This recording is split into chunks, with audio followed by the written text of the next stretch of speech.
It's not.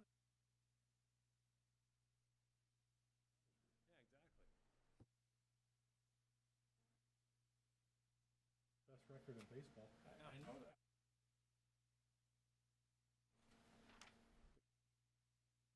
They're doing. People got traded. Yankees.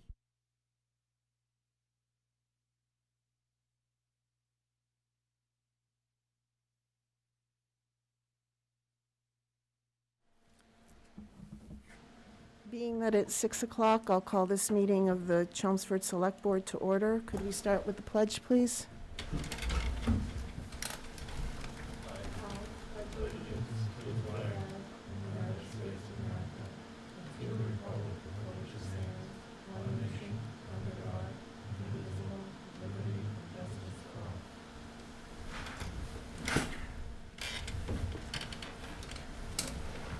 Thank you. Pursuant to Governor Baker's March 12, 2020 order suspending certain provisions of the open meeting law and subsequent orders imposing strict limitations on the number of people that may gather in one place, this meeting will be conducted via remote participation to the greatest extent possible. Specific information and the general guidelines for remote participation by members of the public and/or parties with a right and/or requirement to attend this meeting can be found on the town's website at www.chelmsfordma.gov. For this meeting, members of the public who wish to watch the meeting may do so by accessing the Chelmsford Telemedia website, www.chelmsfordtv.org. No in-person attendance of members of the public will be permitted, but every effort will be made to ensure that the public can adequately access the proceedings in real time via technological means. Excuse me. In the event that we are unable to do so, despite best efforts, we will post on the town's website an audio or video recording, transcript, or other comprehensive record of proceedings as soon as possible after the meeting. Okay. So before we start, we've got a lot of people on the call tonight. It's our practice to disable the chat function so that we are not unduly influencing our deliberations or creating undue distractions. If you are here for the Ledge Road and Dunstable Road intersection public hearing, you may turn your video and microphone on at that time. If you're responsible for an agenda item or are invited for an agenda item, you can wait until that time. Anything else needs to be said during the public input segment of this meeting. Okay? So with that, I'll go to public input. Is there anyone who would like to speak during public input? Regina Jackson? Thank you. And when you speak, please give your name and address. Thank you. My name is Regina Jackson. I live at 9 Essex Place, Chelmsford. I'm a taxpayer, a resident, and a town Chelmsford employee for 25 years. I am speaking tonight because tonight in the executive session, you are scheduled to discuss the strategy with respect to negotiations for town manager's contract. And please consider my input regarding town manager Paul Cohen's contract situation. Town manager Paul Cohen is doing an excellent job. That's number one. Chelmsford needs to ensure we can keep Paul Cohen as our town manager as long as possible. There is no dispute that Paul Cohen is one of the most competent, respected, knowledgeable, professional town managers in the state. We assume that you, the Select Board, have reached out to the Chelmsford community and beyond to verify that Paul has almost universal support from residents, taxpayers, town employees, the Chelmsford business community, his peers from Mass Municipal Association, the many boards and committees in Chelmsford, town meeting reps, our local faith community, the Chelmsford school community, and our state and federal representatives. There has never been any question about Paul Cohen's exceptional job performance. Number two, Town Manager Paul Cohen has stated in writing to you, the Select Board, his desire to continue as the Chelmsford Town Manager. His contract expires June 30th, 2021. That is approximately 8 weeks from now. And number 3, it is your responsibility, the select boards, to act in the best interest of the entire Chelmsford community and not be unduly influenced by one police union representative who seems to have a personal vendetta to get town manager Paul Cohen fired. That is not just my opinion. You can ask him. He has stated that. I don't know what the relationship is or the influence that police union representative has, but his influence or his opinion or his circumstances should not influence the contract negotiations for the town manager for the town of Chelmsford. The select board needs to move forward with transparency, honesty, and integrity and act in the best interest of Chelmsford. And I will end this, but I just want to clarify because there's a lot of misinformation out there, and a lot of people do not follow along all the issues that have come to light. There is not a battle between the Chelmsford police and the town. There is no battle, despite what the Lowell Sun had put in there. There is a disagreement with the Chelmsford Police Superior Officers Union, a contract disagreement.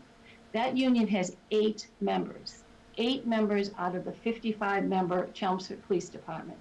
The head of this 8-member union is very upset with how the contract negotiations were handled 4 years ago.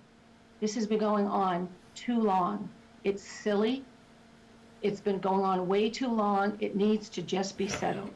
There is no gag order in place, so that it's to prevent anybody from sitting down and acting in a professional, respectful manner and settle this contract like every other contract or disagreement that comes to the forefront. So thank you for considering my input. I sincerely hope that the select board and town manager Paul Cohen agree to a multi-year contract going forward. Thank you. Thank you, Regina. Is there anyone else who would like to speak during public input? And just to say we limit it to 3 minutes per person. I would. Matthew Scott? Matthew Scott, sure. If you want to turn your camera on, you're welcome to do that. Okay. And please It says unable to start video because your host has stopped it.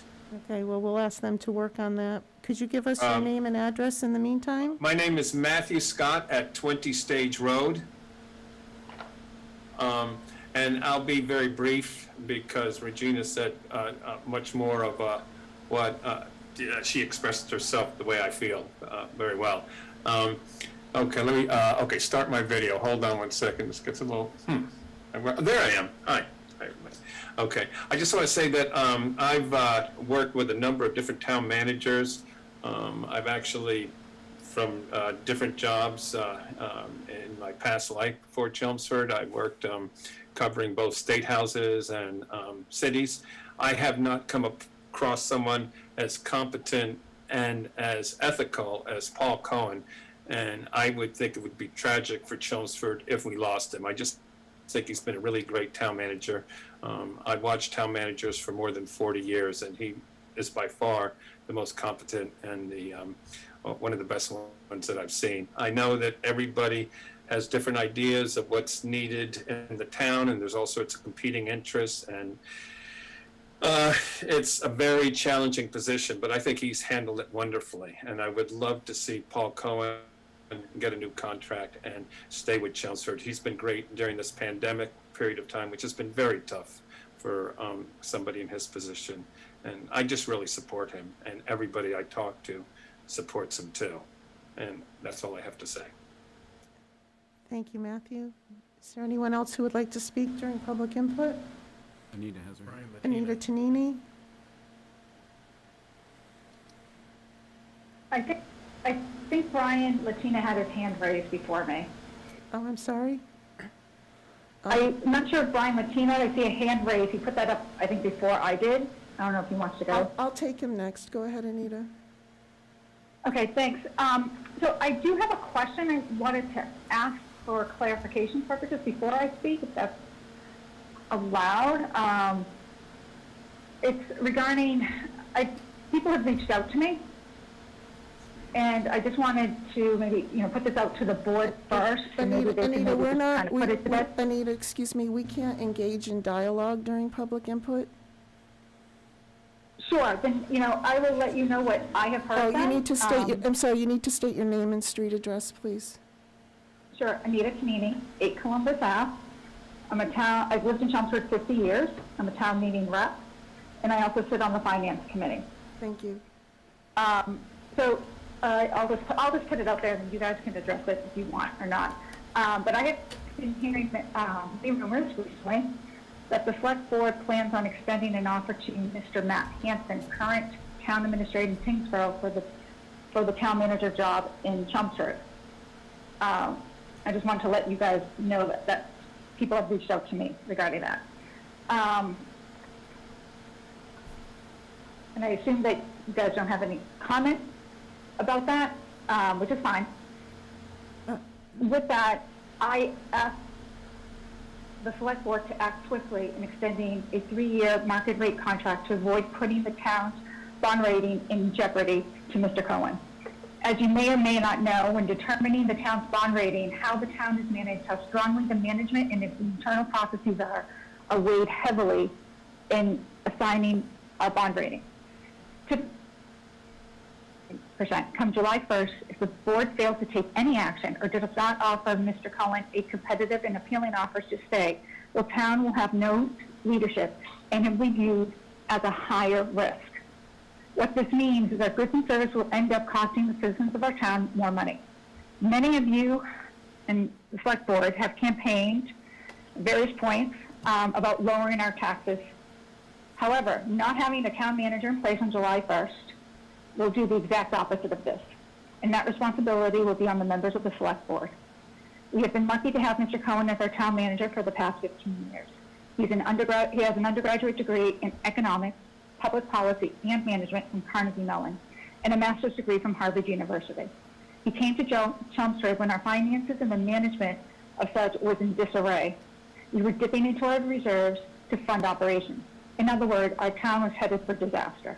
Our bond rating was low, and S&P was kept on downgrading, had downgraded us again.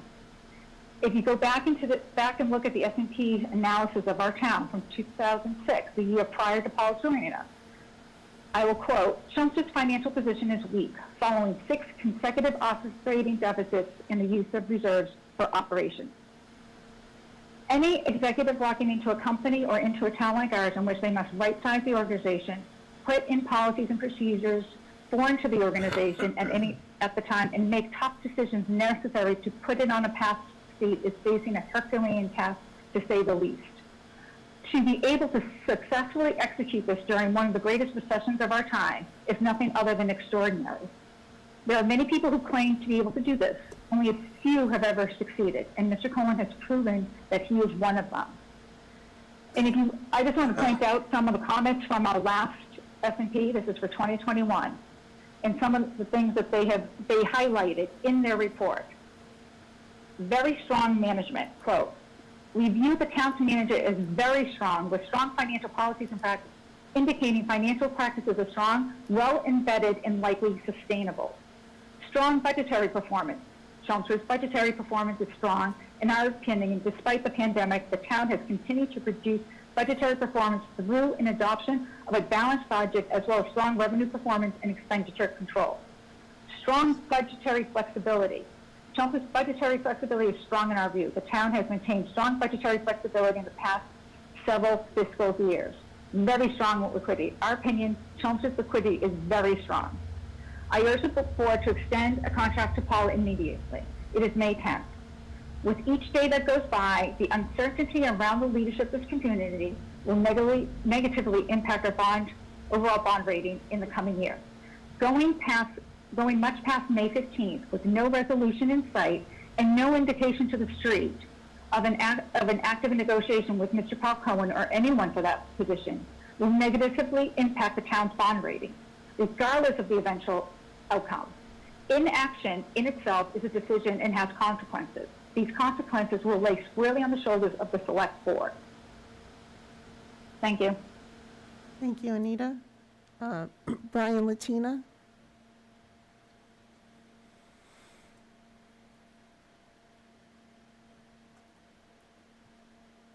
Go. Hi, my name's Brian Latina. I'm a precinct 4 town meeting rep. I live at 15 Jesse Road. Had a couple of topics. Just curiosity question.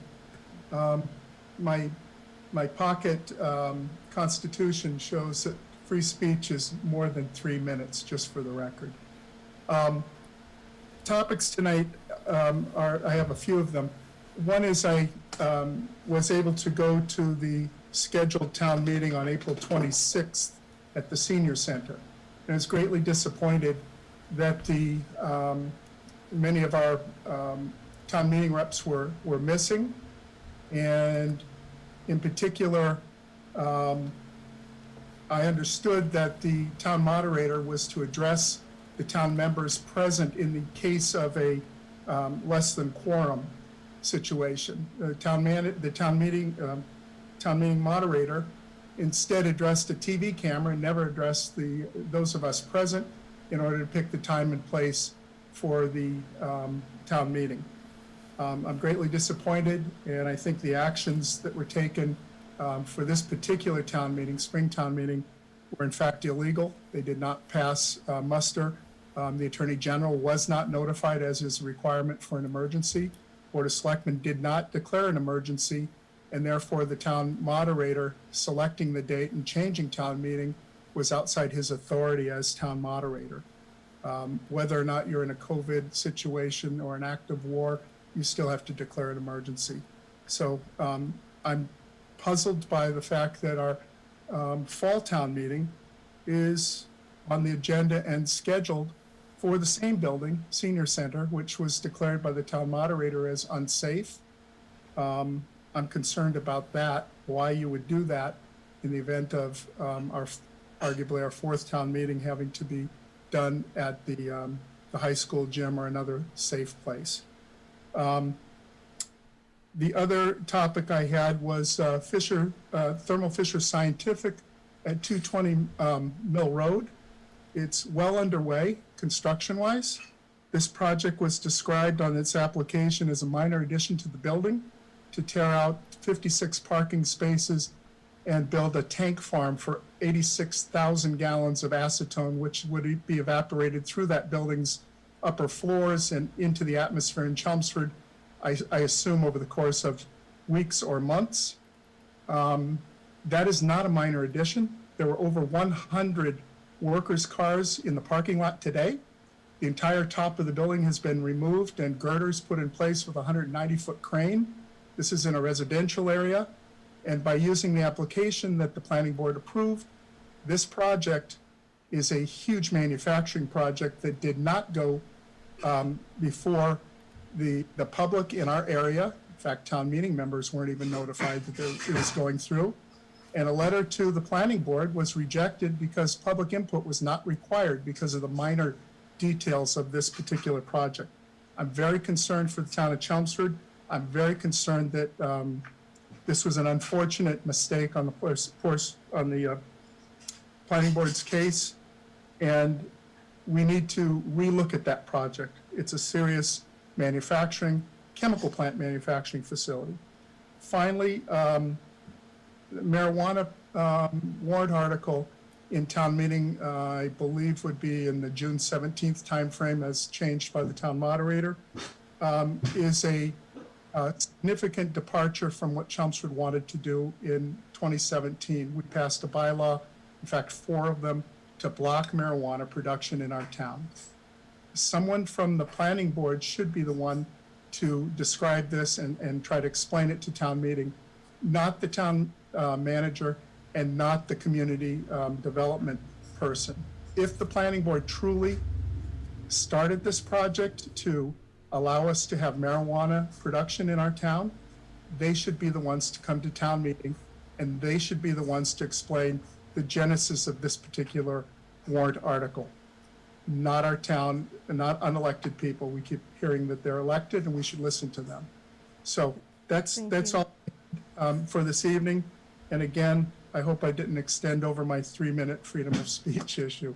Thank you. Thank you, Brian. Is there anyone else who would like to speak during public input? Hello? Frank Green? Yes, thank you very much, Madam Chair. This is Frank Green, 41 Sherman Street, and Chief Assessor for the town of Chelmsford. I'm speaking on behalf of Paul Cohen, in support of Paul Cohen. I'd like to urge the Select Board to offer Town Manager a 3 to 5 year contract. Retaining Paul as our Town Manager at this time would be the obvious choice, but never more than now at this critical juncture. Paul's leadership, foresight, and clear-eyed thinking guided Chelmsford through 2020. He took the necessary steps to brace the town financially, while also providing support for his department heads and their staff to continue to provide the kind of service residents and taxpayers have come accustomed to. With safety protocols in place, most town hall personnel were back in their desks by May of 2020, far earlier than many of the surrounding communities. There have been numerous improvements made for the town of Chelmsford under Paul's stewardship. Many of them have been articulated better than I can. The DPW project from way back, the fire station, the center fire station, long overdue. The 2 town halls rehab, the Sheehan Farm open space area, the Warren Pole open space area, all while building the stabilization fund from the low points of $2 million to 13.6 as of last year. In comparison of other towns, surrounding towns, their stabilization funds are $2 to $6 million, while ours stands at roughly 13. I can remember watching the night of the classification hearing was also simultaneous the Odyssey Advisors report, and which was a stellar report, and despite my beautifully delivered classification report, trumped it. And all my wife wanted to talk about was a terrific report. Many friends of mine that watched it, the terrific report detailing the terrific shape that the town is with respect to OPEB when compared to other communities. And I felt that that's worth remembering. It was several months ago, but it was a stellar report. That's it. I really appreciate your time and strongly urge you in the strongest possible terms to extend at least a 3 to 5 year contract. He's tolerated me for 15 years. I think that in and of itself deserves a 5-year contract. Thank you for your time. I really appreciate it. Thank you, Frank. Is there anyone else who would like to speak during public input? I would. Kathy Duffett? Yes, please. I need, Thank you for I giving me the need opportunity. your name and address, please. Okay, Catherine Duffett, 47 Thomas Drive, Chelmsford, Mass. I've been a citizen of Chelmsford for 25 years. I'm a town meeting rep. I serve on the finance committee. In the past, I've served on the school committee and numerous other volunteer efforts in our town. I'm sure you're all well aware that I am a supporter of the continuation of Paul's contract for 3 or 5 year term, whichever is the appropriate duration. I feel that he has been an excellent town manager. His management style is such that the staff, direct reports, and department heads are working all well together. And as Anita and others have stated, the financial position of the town is excellent. His presentation of material is excellent. And I truly feel that it is in the best interest of the town of Chelmsford for all its citizens if we have a continuation of his services. The time frame for making a change without long-range planning would be extremely unfortunate, as the town is about to receive a huge amount of money for pandemic assistance. And the fact that we haven't had our previous assistant town manager has left for another position. So I feel that you need an opportunity to continue his contract and plan for the future in a structured way. And again, I thank you for the time to speak. I hope you'll do your due diligence and do what's right for the town of Chelmsford. I'd like to thank you to the 4 selectmen who acknowledged my email, and to Mr. Lefebvre. You can find my email on the town website, and also you could just respond I feel if you're an elected official, you should at least acknowledge emails, and I think that is the professional way to be a volunteer for the town of Chelmsford. And again, I hope you will all consider your due diligence and renew Paul Cullen's contract. Thank you. Thank you. Is there anyone else who would like to speak during public input? I believe I do. Laura? Hi, thank you. So I need Laura your name. Amundsen, yeah, okay, sorry. Laura Amundsen, 2 Swain Road in North Chelmsford. I grew up in this town, you know, born and raised here, and I recently did just buy the property on 2 Swain Road. So I'm just kind of getting my feet wet into this format, but didn't know when and if we'll be discussing the proposed reconstruction, the intersection of Ledge and Dunstable Roads, Yeah, because you can come, it if that's your topic and you'd like to hold until we get to the public hearing for that, Oh. that's fine. Okay, so that definitely is tonight. Okay, wonderful, Yes, thank you. just- Anyone Okay, else thank want to you. speak on public input? Hi. Okay. Go Hello? ahead, Vivian. Hi, how are you? Vivian Merrill, 23 Maple Road. I was just wondering if we'd be allowed to ask questions during the presentation on 54 Richardson Road tonight, or if we're just here to listen. Excuse me. Could you pose your questions now, and so that we have them for when we get to that topic? I don't have anything specific right now. I'm just wondering basically what's going on and how it's going to impact the dog park next door. Okay. I'm not sure we know the answer yet, but we'll try to address that when we get to that agenda item. Okay, thank you. Thank you. Anyone else? Okay, seeing none, I'm going to close the public input session. I'm going to ask anybody who still has their camera or microphone to turn it off until we get to your segment of the agenda. And Ken, would you please go through the committee vacancies?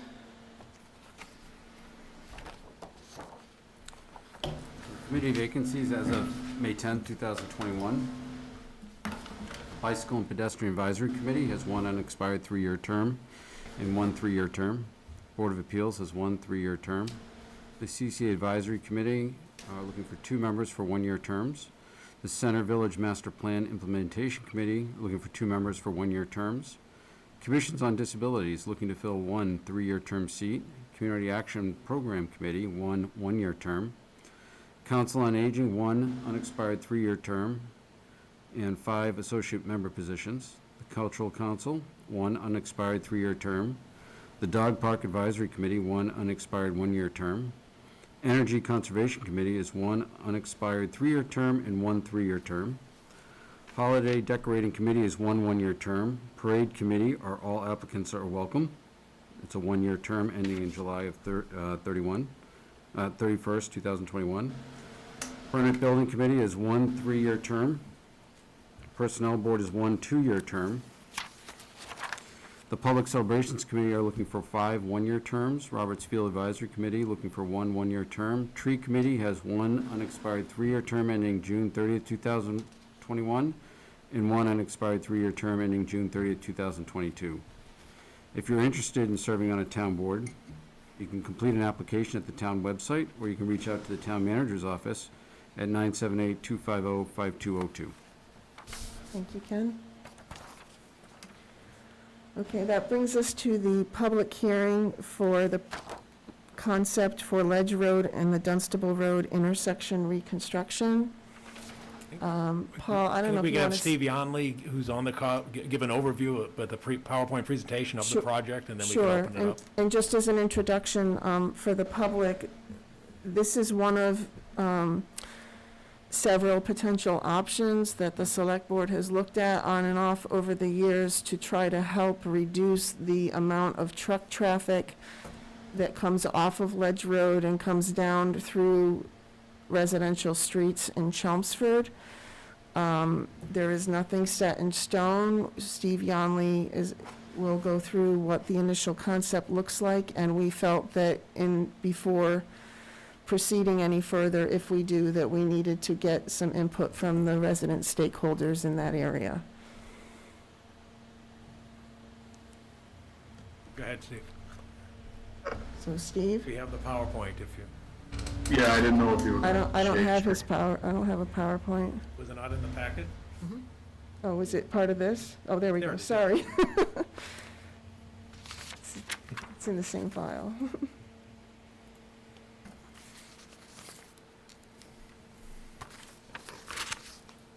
Okay, Steve?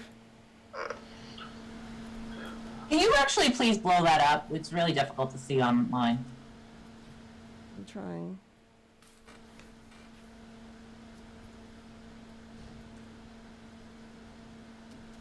It's about as big as we can get it. Go ahead, Steve. Yep, so, thank you, Stephen Yonley, Assistant Public Works Director. Just I'll kind of go through these pretty quick. This is just an aerial photo of the location, Dunstable Road running along the top, and then Ledge Road coming in, from the bottom left of the screen, meeting to about the top middle where it comes into Dunstable Road, just to give everybody kind of an overview of the, geometry of the intersection as it sits today. So again, these photos were just to give everybody an idea of the look of the intersection. This is Dunstable Road. The photo on the left is looking towards Tingsboro, to the north Flint's Corner area. And the photo to the right is looking kind of that southeast almost, back towards like Vinyl Square. There's no images being shown. Chelmsford Telemedia, could you share the screen, please?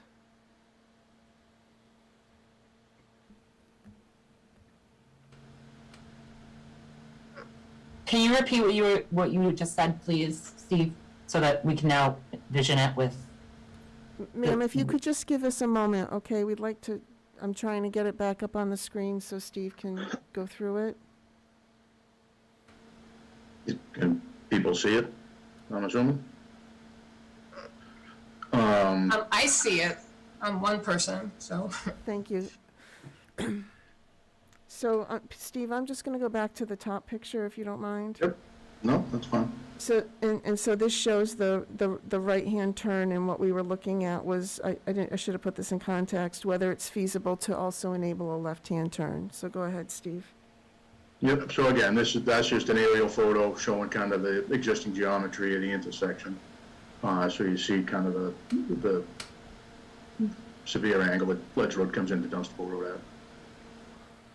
And then again, these photos, one is looking sort of to the north towards Flint's Corner. Tingsboro shows a little bit of a vertical curve in the road, and then the one to the right is looking back towards Vinyl Square on Dunstable Road.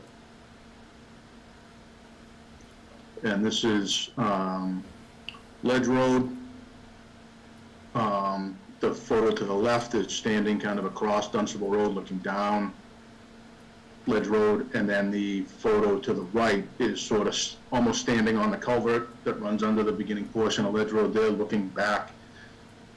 And that photo also gives a little bit of an idea of how you can see how the road sort of really starts to turn about where that Verizon truck is parked. And in order to more or less enable a left turn with a tractor trailer, the road almost has to continue straight at that location, as you'll see in some upcoming slides.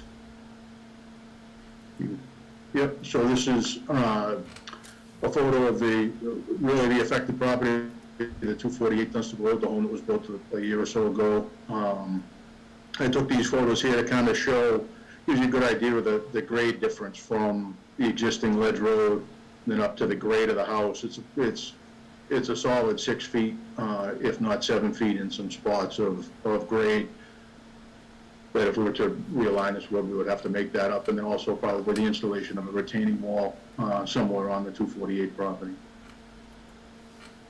All right, but we can see you fine, but we can't see the images. Maybe you could narrate to the screen instead of... If you click on the video and you just right-click it, you can pin the CMT CTM studio. studio. Yeah. Okay. Go ahead, keep going, Steve.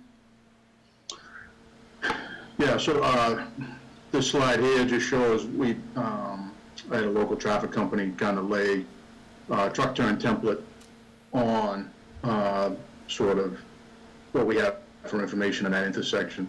So to the left, that would be a trailer dump, a WB50 vehicle coming up ledge, and it shows what they would have to do to really be able to make the left turn. But then also into consideration is a vehicle coming sort of south on, or southeast on Dunstable Road and being able to take the right turn back onto Ledge Road. So you see that's where it gets into really cutting to the corner of that property. That's 248 Dunstable Road.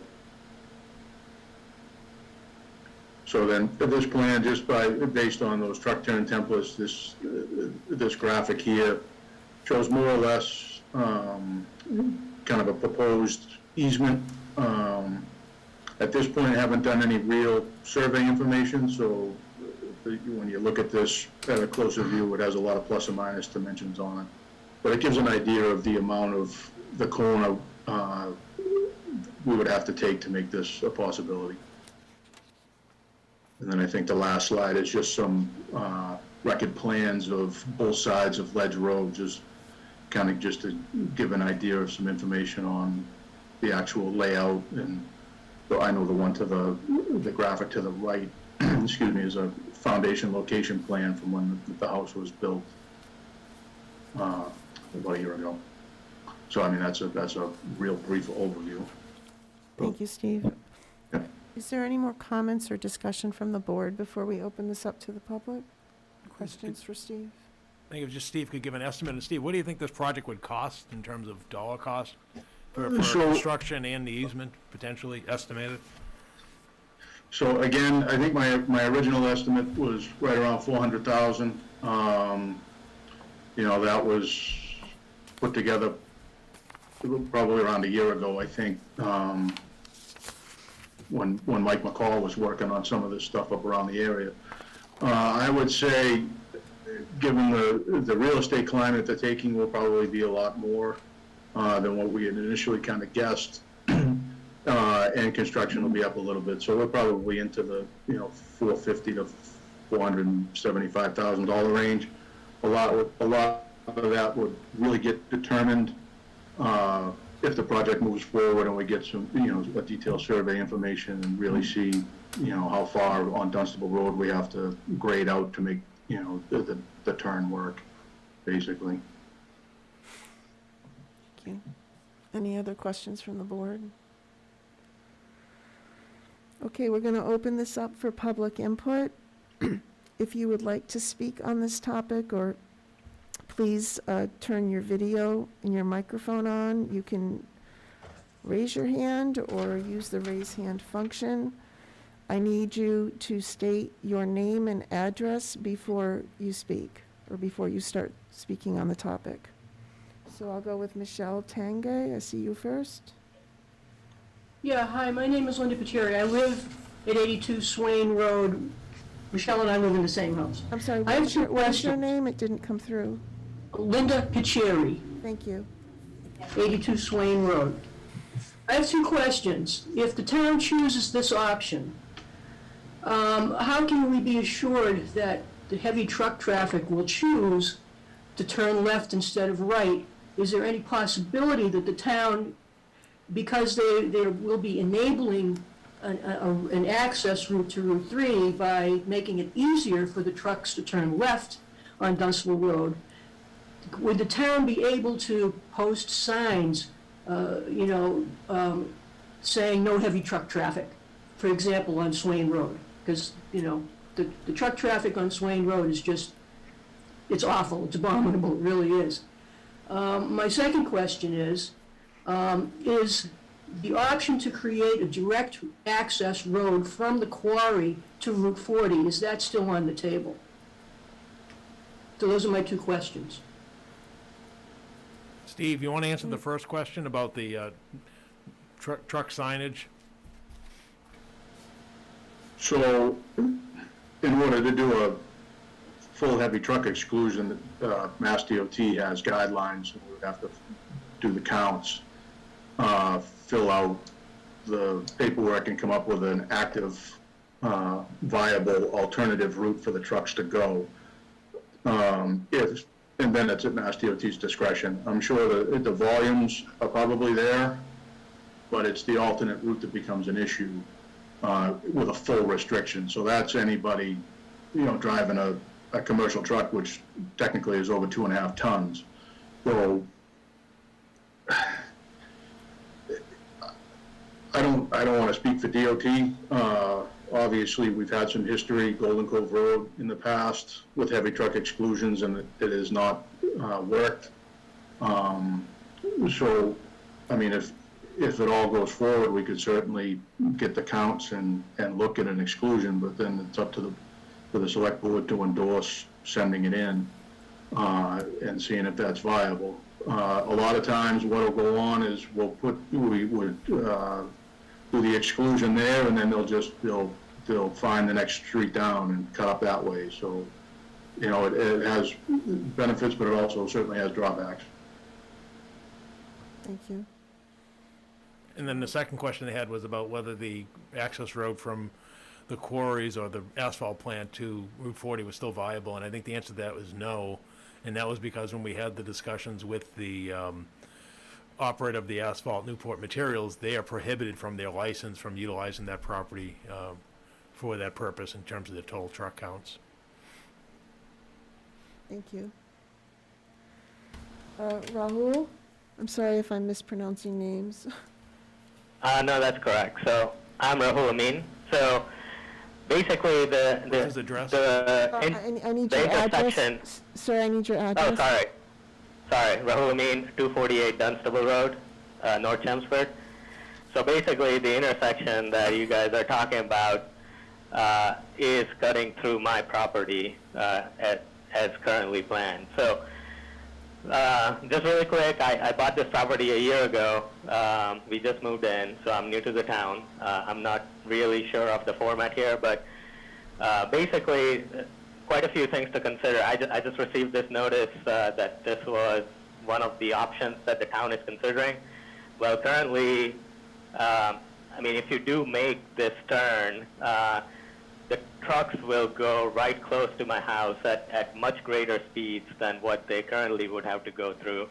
On top of that, you are cutting down a bunch of trees that's just good for the environment. So a lot of things there to consider before you go ahead and move forward with a plan like this. Also, as we heard, there is no guarantee that the trucks are going to take this alternate route that you guys are going to create. So before we proceed with such plans, I would like to see the proposed benefits and sort of compare it with the costs that this whole project is going to incur. So that's basically my initial input, and I would like to see more of the more details on the easement area that's being planned here as well, because the initial drawings that I saw, it's not very clear what exactly is being proposed. Like I said, I've just moved into this property a year ago. The builder basically constructed this facility brand new, like he purchased the property from the old owners. And so if this plan was in place, like the property structure would have been quite different.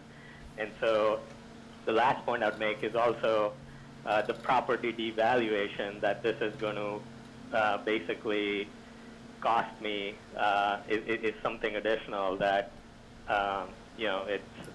it's sort of a drawback for me. So, I do have a personal stake here, but on top of that, just like the speed at which the trucks would come in and destroying the trees that currently exist there are also some of the additional things to consider. So that's all I have for now, but I'm sure depending on how things go, that there would be more discussions on how all this will proceed, if it will proceed. Thank you, sir. Tommy, I saw you next. Thank you. My name is Tommy Rabino. I live at 238 Dunstable Road. I am new to Chelmsford, recent transplant, so I know that a lot of these issues regarding these trucks and Ledge Road and the quarry predate me. That being said, I'm intimately familiar with them, and I'm here tonight to strongly reject forwarding this article for 3 reasons. The first is the quality of life for us that live on Groton Road, Swain Road, Dunstable Road, and of course Ledge Road, which is pretty obvious given the attendees in this meeting. These trucks are not a temporary nuisance due to some kind of construction. They are a permanent fixture that are bypassing Westford roads to get to a quarry in Westford. They ruin our quality of life, they ruin our neighborhood, and they're pretty bad neighbors because they speed regardless of what the law and the website for the quarry states. They also use their Jake brakes, which is not against the law, but is against the quarry's requirements, again to no complaint. So, pretty bad neighbors. The second concern is environmental. A lot of these trucks are modern, they have the new DPF fluid, which means they pollute a lot less. However, there are still a lot of older trucks, spewing their black diesel smoke all over the neighborhood when they accelerate, as well as Jake brake, which are prohibited, according to them. That's also in addition to the dust that they're tracking out of the quarry they're driving from, and also the rocks that are all over our roads. I mean, if you're looking to save a buck, just come to my house. You can get some off my driveway, and I'll provide the dustpan and the broom for you if you need it. And I think the most important aspect here is the economic aspect. These trucks do not contribute anything to our town. They actually cost us money, which is evident by the initial conversation here. It's excessive wear to our roads, but it's also the fact that we're going to have to spend $450,000 plus acquiring an easement from somebody and then building a road for trucks that contribute what to our tax base? Nothing. This quarry is in Westford. It is not in North Chelmsford. It is not in Chelmsford. It doesn't contribute any money to us. We also don't have any kind of restaurant or truck stop where these guys are stopping and contributing to sales tax or meals tax or even to our local businesses. This is nothing short of ridiculous that we're having this conversation and it's not being taking place in Westford. I'm not saying it's only Westford's problem or it's not our problem. It is our problem indeed. And there are a lot of issues at hand separate from this particular easement and this particular proposal.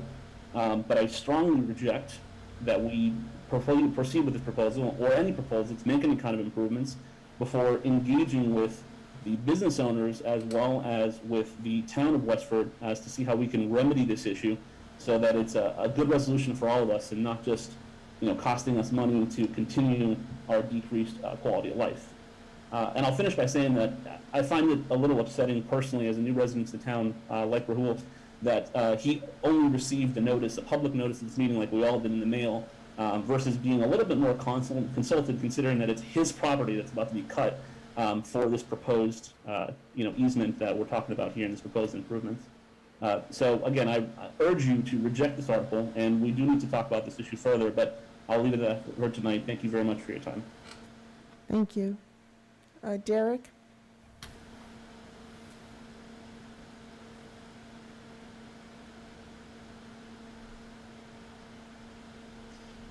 Hello, Derek Perry, 45 Ledge Road. I also urge you to reject this. Being a almost 20-year resident of Ledge Road, everyone on the whole street, we're woken up at 5 o'clock in the morning. We have up to 70 to 100 trucks a day coming up and down our road. The triaxle trailers that Steve has talked about, well, it's pretty fun. You ought to try to see 2 of them try to get by each other on the road. They don't. They end up on our property. They damage our roads.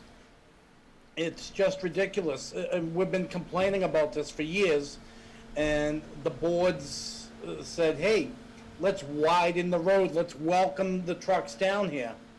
I think someone just needs to stand up to Westford. This property is in Westford.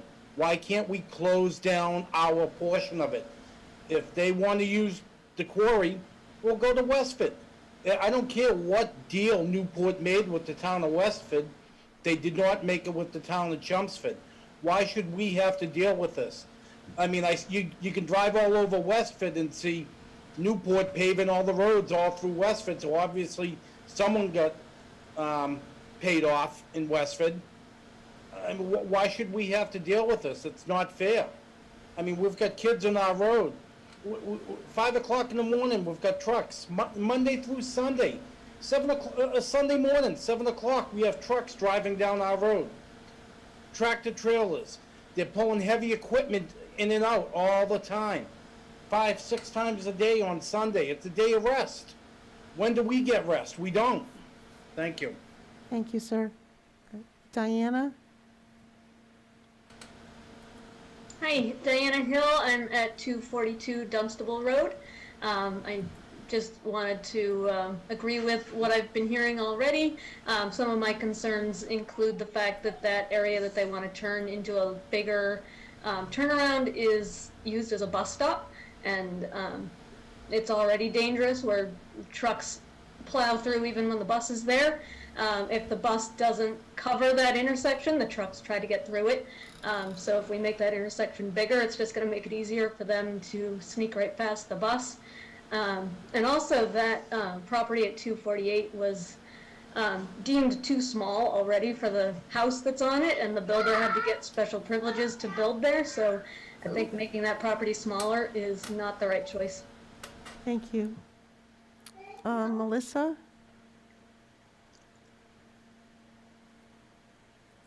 Hey guys, this is Melissa Lauren. I live at 44 Ledge Road, born and raised here on the street.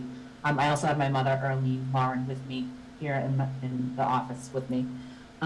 So, you know, completely understand the sentiment of all the residents. You know, I work from home 6 days a week. The road, like many have others have mentioned, right? This proposal isn't going to solve the overall issue. The overall issue is that trucks are going up and down the street that can't fit, right?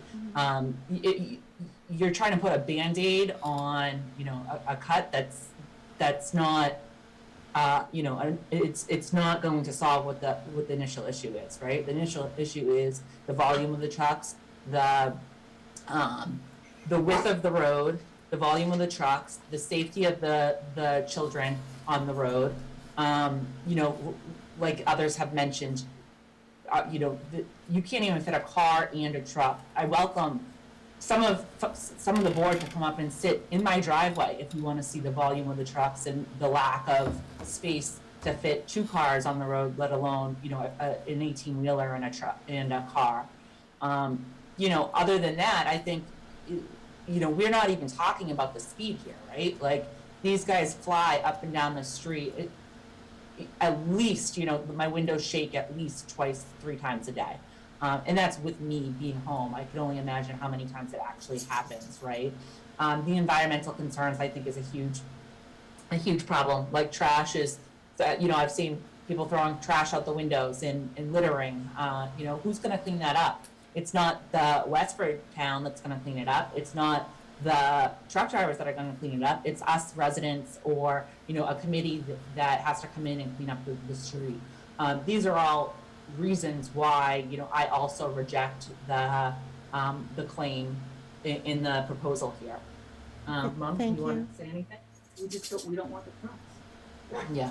And according, my mother, Arlene, also says, you know, she doesn't want the trucks as well. Okay. T. Mason?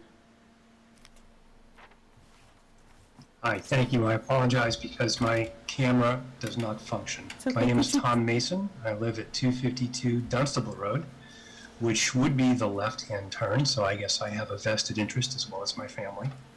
Thank you for taking the time to listen real quickly. I want to appreciate and agree with the urge to not proceed with this proposal for a number of the reasons listed, specifically, or to emphasize the bus stop consideration, which is a very real concern. It's a tough problem, right? I mean, the quarries have been there for years and years. I've lived at this address for 58 years, my whole life so far. My family actually owned a quarry. Morris Brothers Granite Company was in Westford, so I understand the benefits of quarry business and the vein that runs through this geography, and appreciate that the board's in a tough place because there is no apparent easy answer. But I do agree that the proposal is a Band-Aid, to use the term that was brought up, but an ineffective one. I think the problem, I think many of us would agree, is that the quarry business has grown exponentially while the facilities to access the quarries has not. And my proposal would be, rather than spend money on additional assessment reviews or studying this particular proposal, it would be to invest in a formal traffic study regarding the quarry traffic, specific to the town of Chelmsford, but North Chelmsford in particular, whereby we could hire the appropriate firms to get accurate truck counts, adherence to speed limits, etc., and to quantify the impacts, both financial and personal, as well as the significant safety concerns that are involved with the current truck traffic, so that we have the hard data to help us make a decision that's effective, that is long-lasting, and that is economically viable for all involved. I don't think it's fair to blame the quarry. They're in business to make money, and they've got a viable reason and right to do that. I don't certainly blame anyone that lives on Ledge Road, because being so close and having so many friends that live on that road, it's a nightmare. And honestly, I can echo what many of others have saying, that if the board members lived on that road, perhaps there would be a different perspective. But it is a challenging problem, and my proposal, as I said, is that we spend a smaller amount of money to get an accurate, formal study of the impact of the traffic on that road, so that we then have the data to make wise and informed decisions moving forward. Thank you. Thank you, sir. Laura? Hi, Laura Amundson, 2 Swain Road. So I've owned this house about a little over a year, and I will just tell you how absolutely horrific this has made living on this road. I mean, these trucks, working in my home office during the pandemic, you have to mute every phone call. It shakes pictures off the walls, and then we have 2 little kids. I won't let them play in the front yard because so many trucks, when they're going by, it's throwing rocks off. We live basically on the corner, so there's Route 40 right there as well. So these trucks are swinging by, and you're hearing them go, "Arr!" and almost hitting each other as they're going by. I've almost been killed pulling out of my driveway. I grew up in Chelmsford. This is not what living in Chelmsford seems like it ever should be. And we get all the pain, and the other town gets all the gain. So when I first saw this, I was so excited because I was like, yay, this is finally going to stop it on Swain Road. But I agree, it is a Band-Aid. It really devalues the property, and it's such a safety issue. It's a pollution issue. It's a quality of life. 5 a.m. Saturdays, it's also not just the Newport trucks. It's also any of the contractors that they have, independents. So there is well over 100 trucks a day. It's very, very, very difficult, and it doesn't help Chelmsford in any way, and it certainly doesn't help my property. So I'm in any proposal that will help Swain Road, because we have a lot of people on this street. But if there's a better solution that will help Chelmsford, Swain Road, Dunstable Road, Ledge Road, then I think we need to pursue it. But something's got to be done soon, because there's going to be an accident and someone's going to get hurt, and I'm really worried about that. Thank you, Laura. Thank you. Chip? Hi, good evening. My name is Chip Spengler, 27 Ledge Road. We've lived in this house for 3 years, and the truck traffic has tripled since we first moved in. We actually did our own truck study before we bought the house. We parked on the corner, on the end of the street, 3 different times, and counted the number of trucks that went by just to see if it would be, something we could live with. And it seemed pretty easy, right? We were there we'd spend an hour or 2 at different times of the day, and there was not a lot of truck traffic. Wasn't a big deal. 3 years later, it's I just echo what everyone else has said. It's been quite crazy. The rocks in the front yard, the speeding, all your usual traffic issues with people talking on the phone while driving, and huge trucks. At one point, there was discussion of the trucks. Something about the turns only affects trucks over 2.5 tons. I guarantee you that 90 to 95% of these trucks are all over 2.5 tons. I've driven 2.5 ton trucks.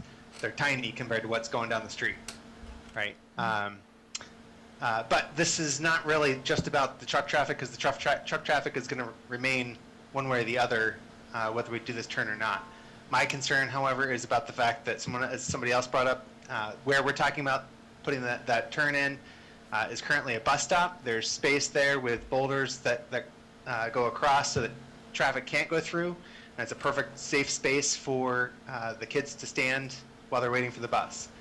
I will tell you that trucks coming from from the Swain Road direction, they fly around the corner, right? Because they can, because the turn is easy and they can. And so my concern is that by opening up this corner, we'll have them flying from both directions. And I really feel for Raul, who just moved in. Welcome to the neighborhood. I can certainly understand the concern with traffic flying around the corner of his property. I guess I have two specific, three specific questions that I have for the board. One is, could you tell us where we stand on putting in the bus turnaround? Last time I heard this topic discussed, we were in the process of trying to work out property at the end of the street to allow buses down Ledge Road. So if we could get an update on that, as well as I'm curious on who is responsible for the maintenance of Dunstable Road, because it borders Westford, Tingsboro, and Chelmsford, and so I'm just not sure who owns the maintenance of it, because it's already in pretty bad shape. And I suspect that putting this turn in, if it does what we actually want it to do, which is take traffic away from Swain Road and put more on Dunstable, it will ultimately lead to, within a year, we'll have to replace that street. It's already in bad shape. I've seen what Ledge Road has become. Ledge Road is only, from what I'm told, it's like 5 or 6 years old, and it's in pretty rough shape already. And so then the last thing is, if we are going to move forward with something like this, everything I've heard to date is that this is benefiting the trucks for the quarry. Have we talked to the quarry owner as to whether they'd be willing to help financially support this move? Again, I'm against it, don't want it to happen, but I absolutely don't want to be spending money to make this easier for the trucks. So I will tell you that they have done some things for some of the neighbors to try and help build goodwill, and so maybe they'd be willing to invest in this if this is what we have to do. Okay.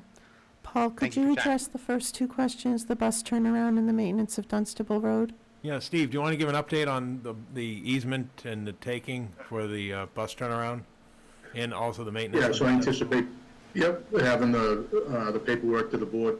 I'm not sure when the next meeting is, 2 but. weeks, the 24th from tonight. Yep, so we can certainly have the paperwork for the board at that time. And then construction will be, probably start, within a month or so. We got a few projects wrapping up, and then we'll get a crew over there, so that'll be ready. Probably, obviously not for this year, but be ready for next year. As far as Dunstable Road, we own Dunstable Road.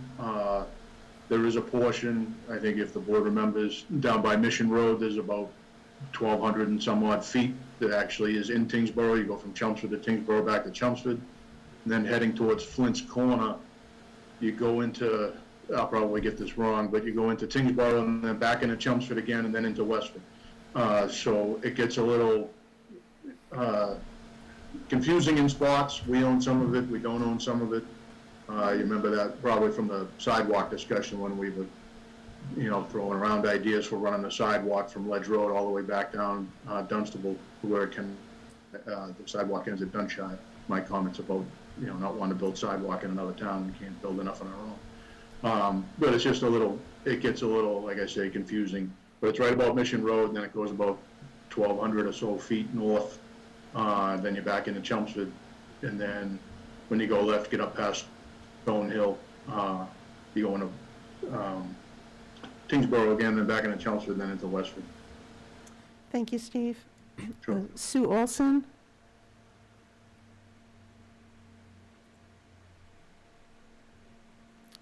Sue, if you want to speak, I need you to unmute and preferably turn your camera on.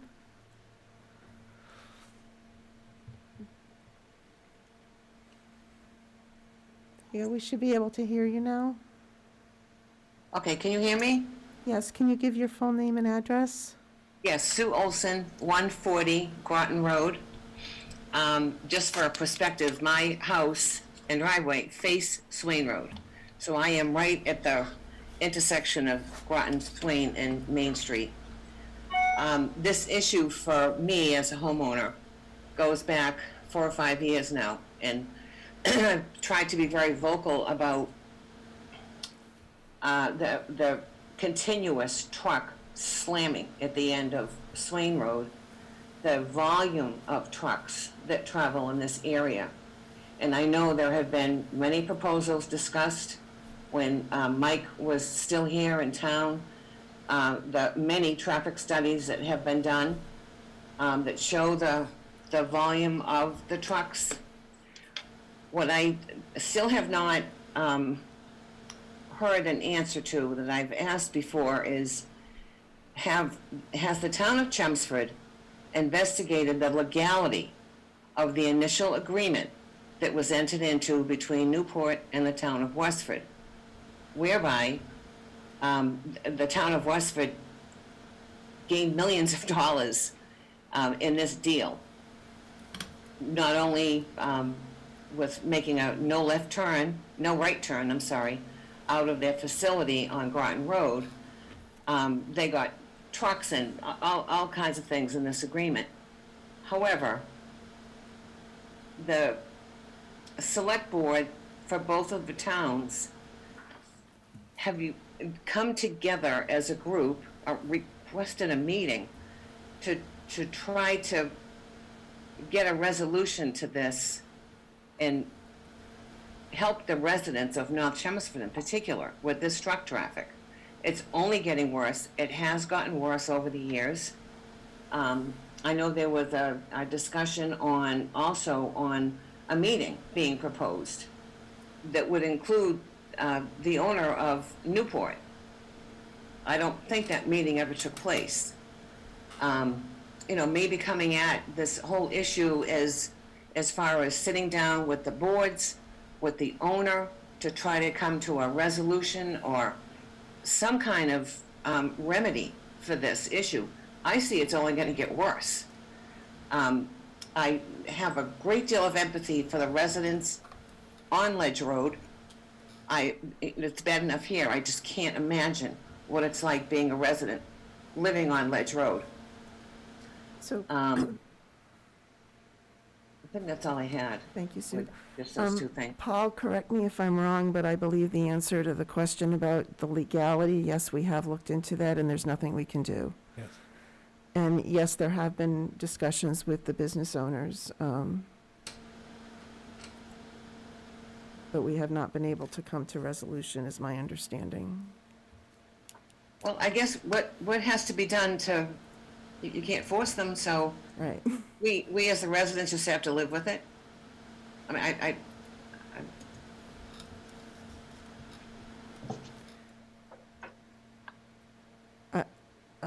I think we'd have to put that on the agenda, because this is to discuss the intersection, right? So if we No, want to, I talk understand. again about truck traffic in general, and next steps, I think we have to put that on a future agenda, Sue.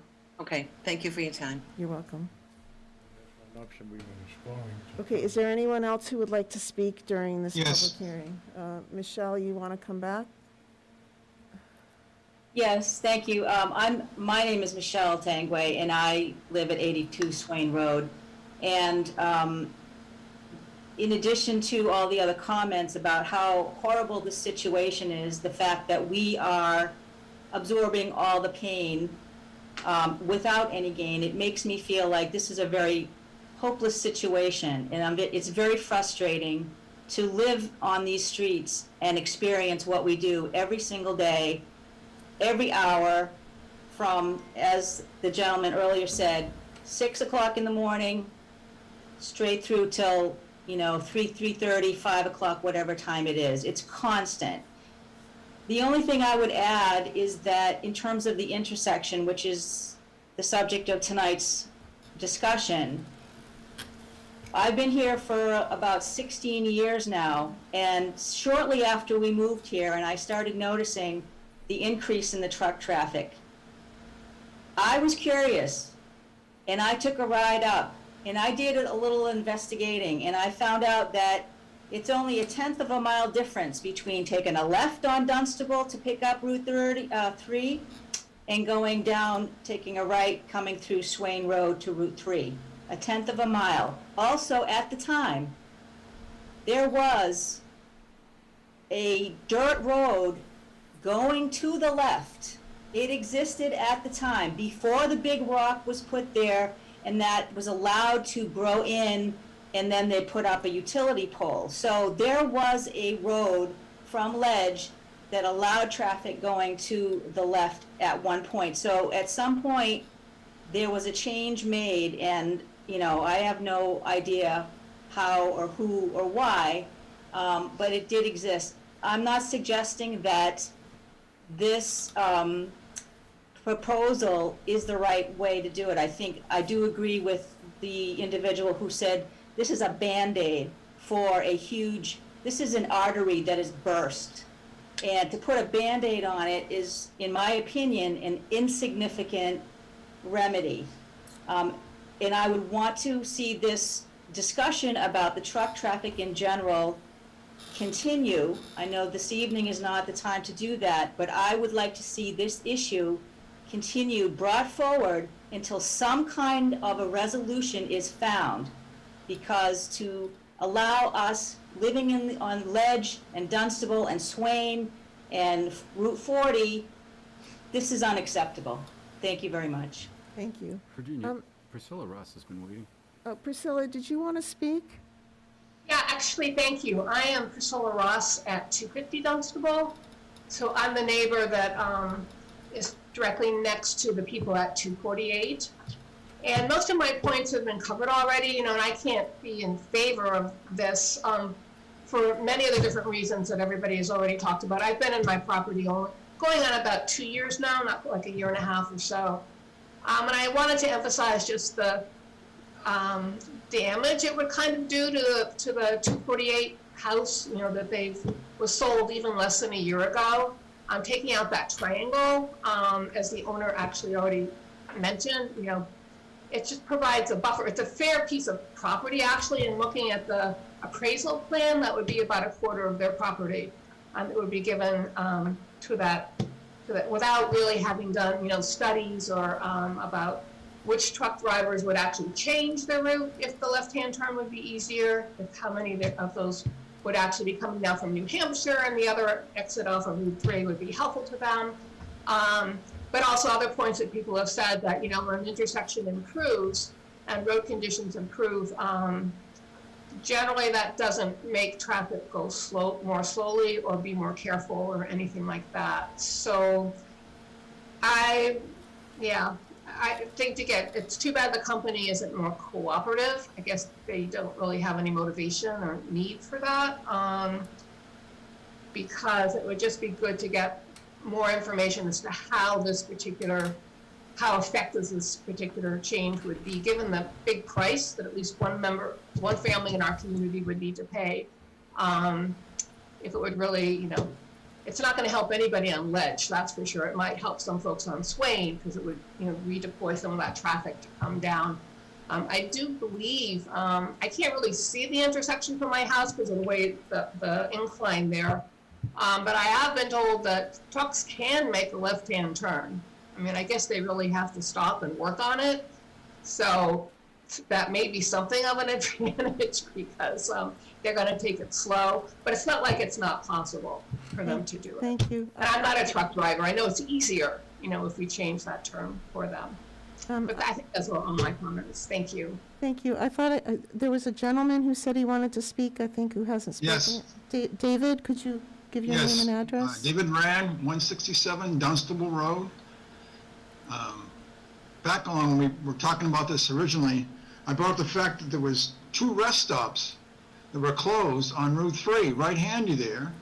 Also, the quarry, they have an underpass there, and McCall said he spoke with Golden about getting us access, even though the DPW rejected our initial proposal to go onto there, and I was hoping we could pursue that, get those trucks to go directly onto Route 3. I mean, the rest stops are there, they were stopping there before, why can't we pursue that? Sir, we're going to just briefly address your comment, Paul. We did look into that and it wasn't viable, but, and then I have to keep this discussion on the intersection that's on the agenda topic. Yeah, I think you just summarized it. It's not a near-term solution by any means. Yeah. You'd have to get the federal highway approval. You also have to do the environmental engineering, design, construction. We know the federal backlog right now for projects is years. That you know, it's not in any foreseeable future, even if the green light were to go today. Just so that sort of explains why it's not being actively. Okay, so I see 4 hands that are up. I don't know if you're asking to speak again. If you're not, please take the hand down. If you are, I'm going to ask you to just limit it to a minute or less, and not repeat things that have already been said. Chip, did you want to speak again? Yeah, I'm sorry. I just wanted to You got to say bring your up a name point. and address again for the recording Sure. secretary. Chip Spengler, 27 Ledge Road. There was a point made about speed.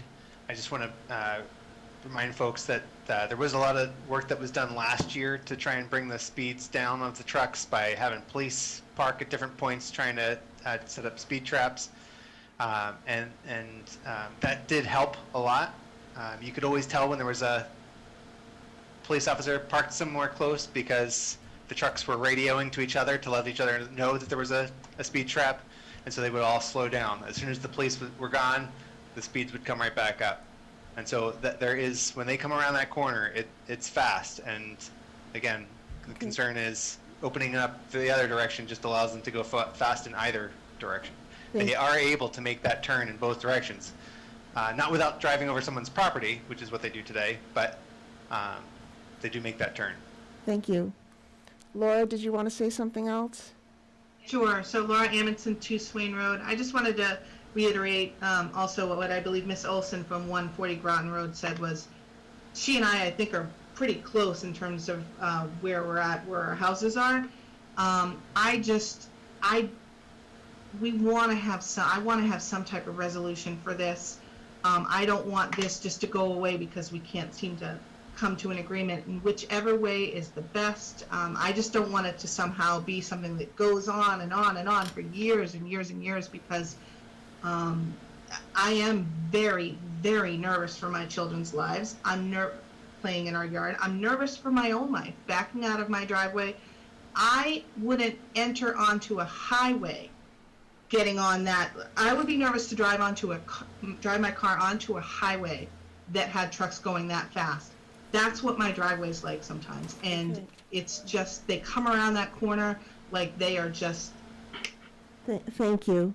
Yeah, so any solution, please just, let's keep this going so that this can somehow make this stop. It's just not right. Thank you. T. Mason, do you have something new to say? I do, thank you. Briefly, Tom Mason, 252 Dunstable Road. Follow-up and a question. The question first, I heard that there were traffic studies done in the past. If you can confirm that that's true, is that information that is accessible to the public? And if so, where could we find it? And then the follow-up. We've had it in our public meetings, so yes, it's accessible to the public. Paul, I defer to you on whether there's a way to post it somewhere, or... Yeah, I can check that out tomorrow. Okay, we'll follow up on that. That'd be great. And then second, just real quickly on what was mentioned earlier about the rock that's currently at the bus stop. Having been here for almost 60 years, I can tell you definitively that that had never been paved. It has never been, a right of way that was used as a public way, and that the idea of trying to label that as prior use or some type of grandfather clause, I think, would be inappropriate and inaccurate. Thank you. Melissa, do you have something new to say? I do. So, back on Tom's point. I need your name and address again, 44. please. Yep, 44 Ledge Road. Back to what Tom was just saying, yeah, I have been in the Chelmsford school system for, I've lived on Ledge Road for 40 years. We would never, that was never a dirt road. It's always been a rock at the end of the street, first and foremost. Secondly, my other comment is, the drainage system, right? I think no one's brought this up yet, but I've been asking for 10 years since I moved into the house next door to my mom's for them to put a drainage system on Ledge Road, because the flow with all the oil and the toxins, it deposits right into my yard. Not only that, there's also, when it rains really bad, you get flooding on the street. I don't think that this intersection is going to address any of the environmental and drainage issues that we have here currently.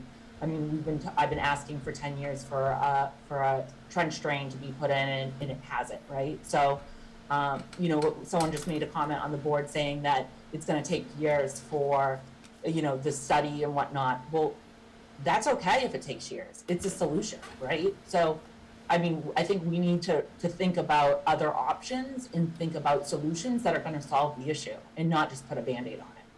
Thank you. Okay. I don't see anyone else who wants to speak to the public hearing, so I'll take a motion. I'll make a motion that we close the public hearing. I'll second. Motion and a second. All those in favor? Aye. 5-0. Let me just pose a question. Does the board want to discuss this or take Article 36 out of order while we have all these people here? How do you feel about that? I think that's a good idea to, yeah. Okay, so for the public hearing is closed. The board is going to discuss the warrant article placeholder and whether or not we proceed forward, so. Let me find the slide.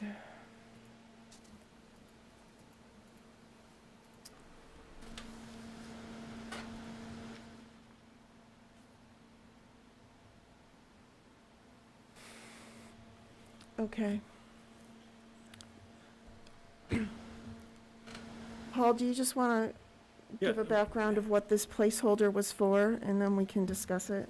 Yeah, this was an article on the spring annual town meeting warrant which would authorize the select board by a vote of town meeting to acquire the easement of land at the intersection of Ledge and Dunstable Road at 248 Dunstable Road for the purpose of constructing improvements to the intersection. So that's what would take place. Obviously, there's two paths to go. It needs a 2/3 vote at town meeting. A 2/3 vote would authorize the board to take those in the future, similar to what we're doing with the bus turnaround. Obviously, no action or defeat of the article would obviously preclude that from taking place. Discussion from the board? George? I would recommend that we approve the Can article. you get to the microphone so we can? Sorry. I would recommend that we would approve the article. That means the worst thing can happen is we don't go ahead with it, but if we decide that we want to pursue the option, and we don't have any, if we find that it's the best alternative, or we find a way, then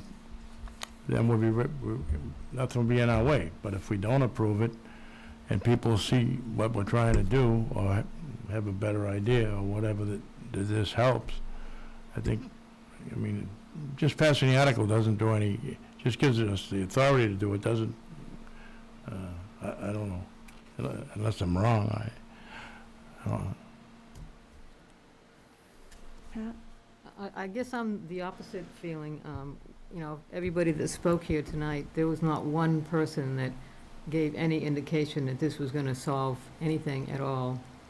I think we should, we should recommend taking no action on this article and go back and look at other options that might be available. I think you need to put this article for what it's for.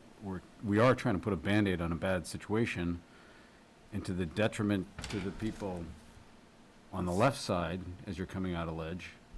We're trying to encourage traffic that way to remove it to the people that are on the right side as you're coming out of Ledge. I mean, it's exactly what it is. It's a Band-Aid, and it's not necessarily, the goal was not a long-term solution. It was just to take some pressure off of Swain, Dunstable, and I do agree. I mean, there is a caveat that it could encourage more truck traffic. But again, we're just voting to recommend or not recommend. It still goes to town meeting, and town meeting gets to vote it. We can vote to recommend or not recommend it, or we can vote to take no action and withdraw it. Oh, it's a town manager one. Yeah, We it's can't town withdraw manager. it. Well, if you vote to recommend withdrawal, I'm taking no action. Okay. But then it goes at least to town meeting. I mean, I made the argument before, I'd rather something goes to town meeting, let town meeting decide than, we're the sole deciders, but that's just my opinion. I actually agree with Ken and Pat, because not knowing a lot about this particular issue, I went up myself and sat up there and I measured it, and I know one of the folks that chimed in mentioned how it's a 1/10 of a mile difference in the both directions, and she's exactly accurate. And then the other thing too is if people were going north up towards Tingsboro, if they ultimately were going south, it would add 2.5 miles to their trip. So I just don't see how any of this, makes any sense to me. There's clearly, we got a big problem there, but this just doesn't seem to address it. And so I'd be, for getting it in front and maybe making a decision here to, to give some guidance to the town meeting. That's, 450,000 is nothing to sneeze at. Yeah. That's a lot of, So I was kind of, I guess my head was more where Pat's is I don't, it is a Band-Aid that I think could have some gross unintended consequences to the people that live on the other side, the left side turn piece. I didn't realize when we had this on our options list at the beginning that it would require such a significant land taking, and I personally feel uncomfortable with that. If it were taking a small piece of someone's property, but to take a quarter of their property, just makes me uncomfortable. and a piece of property they had to go to the ZBA for Right. approval to build on. Right. That was already not acceptable. To get a special permit. So I guess where I'm at is I don't even know if it makes sense to bring it to town meeting, or unless you're saying bring it to town meeting, even if we vote against it. Yeah. Right. I don't know what the point would be to take it to town meeting, since it originated here, if we're not supporting it. That's my, Yeah, I guess if you put it that way, I mean, in looking at it and looking at everybody's presentation, I don't really support it because it's 450,000, because you're Right. cutting a lot that already had to get a special permit, and because we can't guarantee less truck traffic to the remaining. And Right, and I think- surprisingly, even the people that supposedly would help are opposed to it, from what we've heard tonight. right, we're trying to help all the people who said, no, we don't want it, so that's, I think it's. and I yeah. think, there were a lot of comments brought up this evening of things that we have already looked at, and I don't know what other options we have, but I guess I mean, I would like if to we don't go preface, forward with this, or we've still got a tally list of things that we should probably go back and revisit, or see if there's any other thoughts people have. yeah, and preface it too with all the people that were on tonight. I appreciate them coming on and giving their opinions and talking. a lot of it has been covered, a lot of their questions have been covered in previous meetings, and it would behoove you to go back and watch some of those meetings so that you understand what we've been through, because Yes. we haven't taken this lightly. A lot of, everything that was discussed has been addressed at past meetings to, I don't want to say ad nauseum, but I mean, to the full extent in our And legal. that's in part how we landed at this Band-Aid. Right, but to the full extent in legal abilities, we've done and tried to have meetings with the different building owners. We've tried to invite it in, the owner of the concrete or the gravel pit. You know, he's in a tough situation because if he even discusses, talks about, or tries to alter his access point, he can have his permit pulled. So he's very hesitant to even engage. So there's a bunch of issues that have been addressed. I just beg you to go back and watch our past meetings.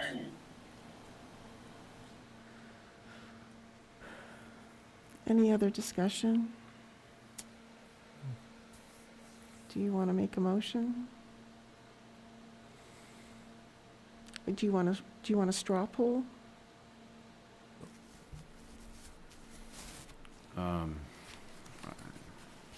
I guess you're struggling with, Chelmsford Telemedia, could you mute that telephone, please?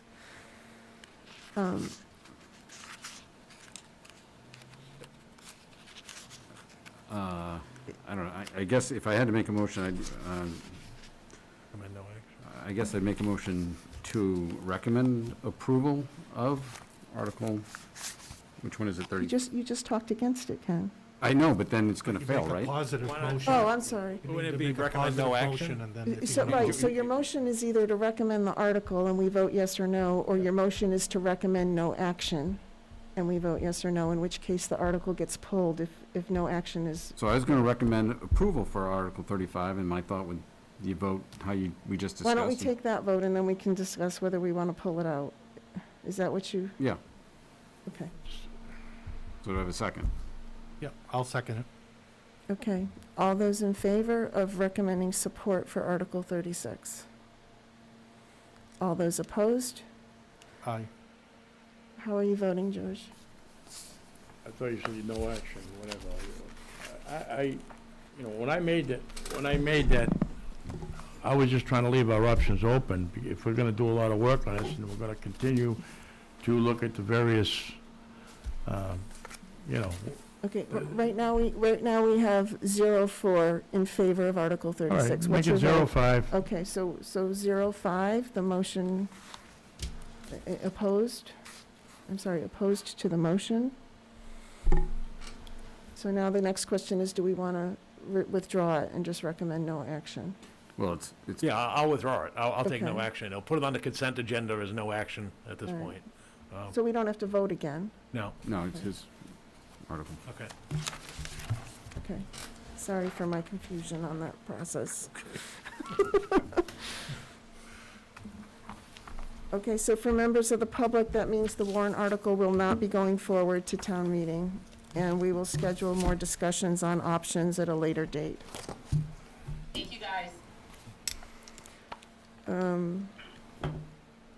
Okay, so the next one is the common vitular license for Eggmania. Do we have anybody from Eggmania representing this tonight? Yes, she's there. I'll ask her to unmute. Not, Sam, don't unmute. Who is it? Cigar Shaw? I've asked her to unmute. Asked to start video.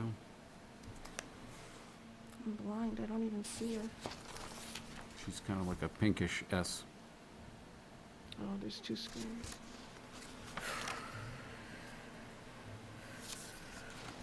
There we go. There we go. Cigar, you're representing, There it is. there we go, there it is. Yes, ma'am. Okay. You want to just give us a quick synopsis of what you'd like to do? Yes, so there was a godly smoothie there, and we are changing into a fast food Indian restaurant, and everything will be made of eggs. We have some vegetarian items, sandwiches, but most of the items are made of eggs. Okay. And it will be a lunch and a dinner place. Any questions from the board? Yeah, I just have a question. I noticed that this used to be 24 seats, and now it's up to 34. Did you have to squeeze them in, or it just seems quite a big jump from what it was before? So it was a smoothie place before, so they don't need lots of settings, so they made it kind of like they have a couch and stuff inside to make it more cool. And we took out that couch and a counter, and so we have a 700 square feet of a dining area. So we did calculation and I submitted to the building department and they approved it. Okay. I have enough room there. So as per calculation, I can have up to 43, but I'm just proposing 34 at this point. Okay, yeah, I mean, I did see where they were gonna be laid out, but it's kind of hard to tell how close together and everything. Okay, so it's just not gonna be as cool, is that it? So just so you know. It's cool, but it has a more place to sit down. Okay. Yeah, so I'm counting, is it 26? 1, 2, 3, 4, 5, 6, 7, 8, 9, 10, 11, 12, 13, 14, 15, 16, 17, 18, 19, 20. Oh, and then there's 18 over here on the right. Right. So, and I agree with the way you described it. I used to go to Ungodly Smoothies, and it was like a couch and then a big open area. Okay. And you would order, and you might grab a comfy chair and sit down and just hang out. It wasn't like formal seating. It was a chic kind of hangout spot. Excuse me. And we should be opening soon, like maybe by end of the month, and I would request everybody like to come there, take a look, and try the food. That could happen. So I had a question on the hours of operation. It says M dash, I think it's a T, it looks like it used to be an F, 11 to 9:30. So is that Monday to Thursday, the T? Yes. Okay, thank you. Correct. I will be in, so just warning you. And then Yes. the pending workers' comp insurance certificate, that's something that town hall goes on before it gets issued. Okay. Okay. Any other questions or comments? I'll take a motion if not. I'll make a motion to approve the common vigilar license for Egg Mania at 83 Parkhurst Road, Unit 15, Chelmsford. I'll second the motion. Motion and a second. Any other discussion before we vote? All those in favor? All right, Aye. 5-0. good luck.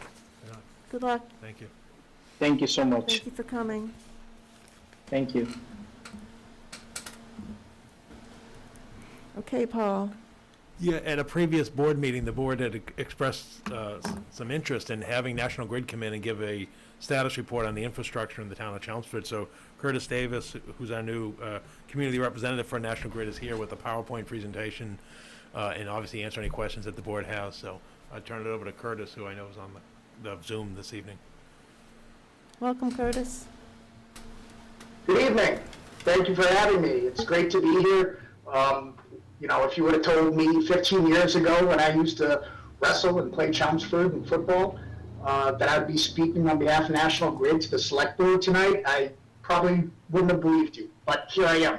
So good evening, Select Board Chair. The 5 months that I've been in this role, I can completely understand the designation of Chelmsford being one of the best places to live. So, there we go. Great. All right, and as onto the agenda, briefly touch upon who National Grid and who we are. Give you a little bit of the electric infrastructure in town, and an overview of that. I'll touch upon forestry and the tree remediation projects that we have ongoing.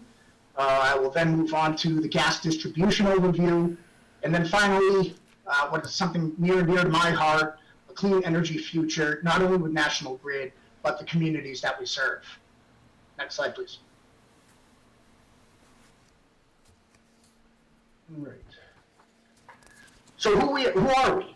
In the U.S., we live and work in the communities we serve. We are a clean energy transition company committed to breaking the old utility stigma.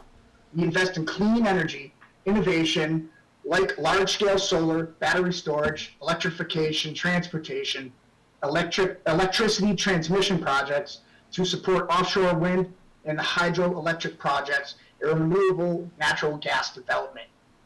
We employ over 16,000 individuals just in the US alone, and we bring energy to over 20 million people across the Northeast. In this slide, it gives you an overview of those communities in Massachusetts that we do serve. We serve 231 cities and towns. Of that, we have 1.3 million electric customers and just under 1 million gas customers. It, as you can see, sorry, I got a little ahead of myself there. One more slide back, if you do not mind. Thank you. In this map of Massachusetts, it might be tough to tell on your screens, but it gives an overview of where we operate.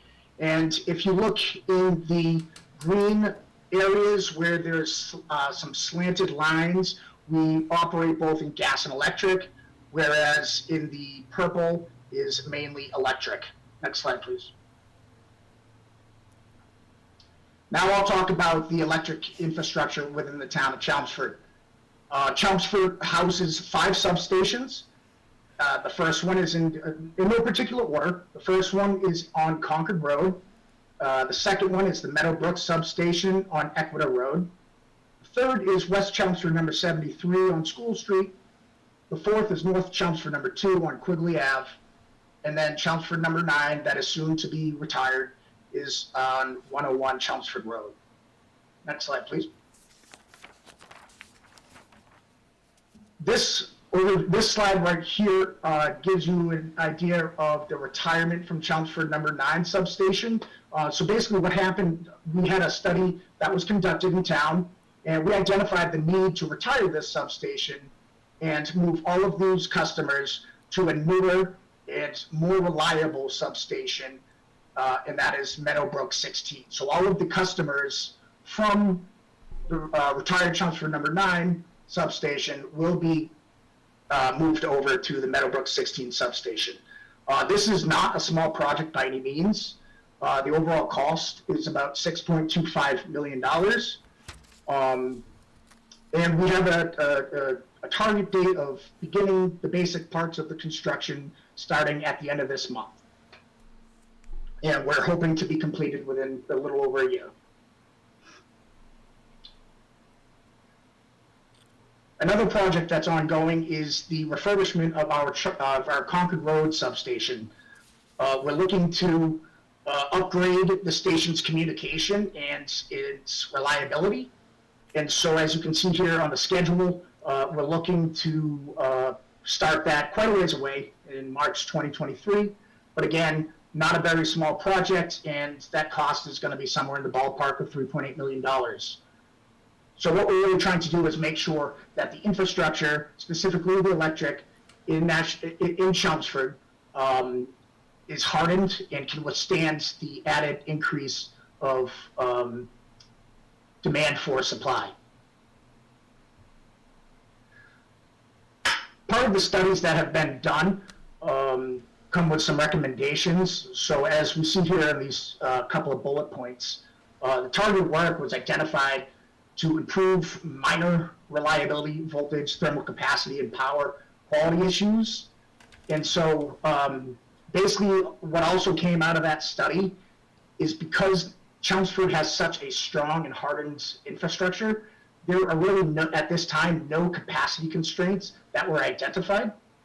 But we do want to stress and thank the town of Chelmsford for continuously talking with us, communicating with us, so we can properly plan and coordinate any large-scale project that is in the development or planning phases. So what we can do is then take a study and look at our infrastructure to make sure that we can take on that load request and work in conjunction with the city, with the town, to get that resolved. The next slide, we'll briefly touch upon the forestry update. Some of these numbers on here might look like some foreign jargon to you, the 24L2, 24L3. What that is, those are the lines that we use. That's how we identify our lines and which substations they come out of. So a majority of the forestry work that's going to be done in Chelmsford, or that has recently been done in Chelmsford, revolves around the Chelmsford number 9 substation retirement. And so what we're also doing is making sure that the lines that are coming from the newly built substation, the Meadowbrook substation, that those lines are in no way compromised by any overhanging limbs, tree branches, or any dead or rotted trees in the immediate vicinity. I just want to note that the DPW has been fantastic in coordinating with us over the forestry work that's needed to be done, and we are greatly appreciative of that. And then here on this gas map infrastructure, I'm sorry, it looks like that slide, that map is not being shown. Yeah, you didn't want us to show, we thought for security reasons, you didn't want us to show that publicly, the gas lines. Right, I appreciate you saying that. I guess that was my miscommunication. For the presentation, it would have been fine. I just asked that it wasn't distributed out to anybody. But that's all right, because I can really touch upon it from just talking. So basically what the map shows is all of the gas infrastructure piping within the town. And I just want to state that Chelmsford is way ahead of most of the Massachusetts communities in terms of putting in new plastic pipe that is a lot more reliable than the piping that is currently in place. And so the majority of the remaining bare steel and cast iron pipes in Chelmsford is down in the downtown area. But for the majority of Chelmsford, most of the gas main has been replaced with either coated steel or the plastic pipe. And so there's roughly about 4 miles left of the bare steel and cast iron piping still left in the ground that needs to be replaced. And as I mentioned earlier, Chelmsford is a lot more ahead of remaining Massachusetts communities in terms of getting that pipe out of the ground. And then to the next slide here, as I mentioned at the start, the clean energy and renewable future is something that's near and dear to my heart. It always has been. And to be working for a company that is at the forefront of creating a sustainable and renewable future for the Massachusetts cities and towns it's such an honor. And so a little bit about the stride that we're taking. So National Grid back in October of 2020 started National Grid Renewables. And so what National Grid Renewables aims to do is help us achieve our target goal of net zero by 2050. And through that process, we're going to be using wind, solar. We have ongoing innovation projects into clean and renewable hydrogen. And but at the end of the day, as a large-scale utility company, we have a very large and important role in promoting and helping to achieve a clean, renewable, and affordable future, not just for our communities, but those that are looking to shadow off of what we're doing it for work. And on the final slide here, I just wanted to make a few helpful links to Clean Energy Future websites. For a community in terms of Chelmsford, the massenergyinsight.net is a great place for municipal officials to visit. There's a lot of good data in there in terms of usage and footprint.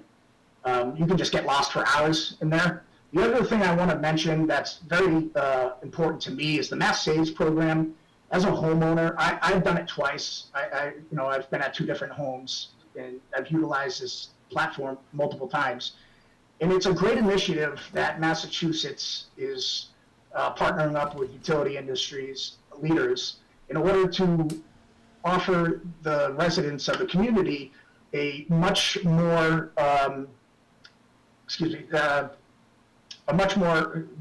cost-safe and incentive-based programs.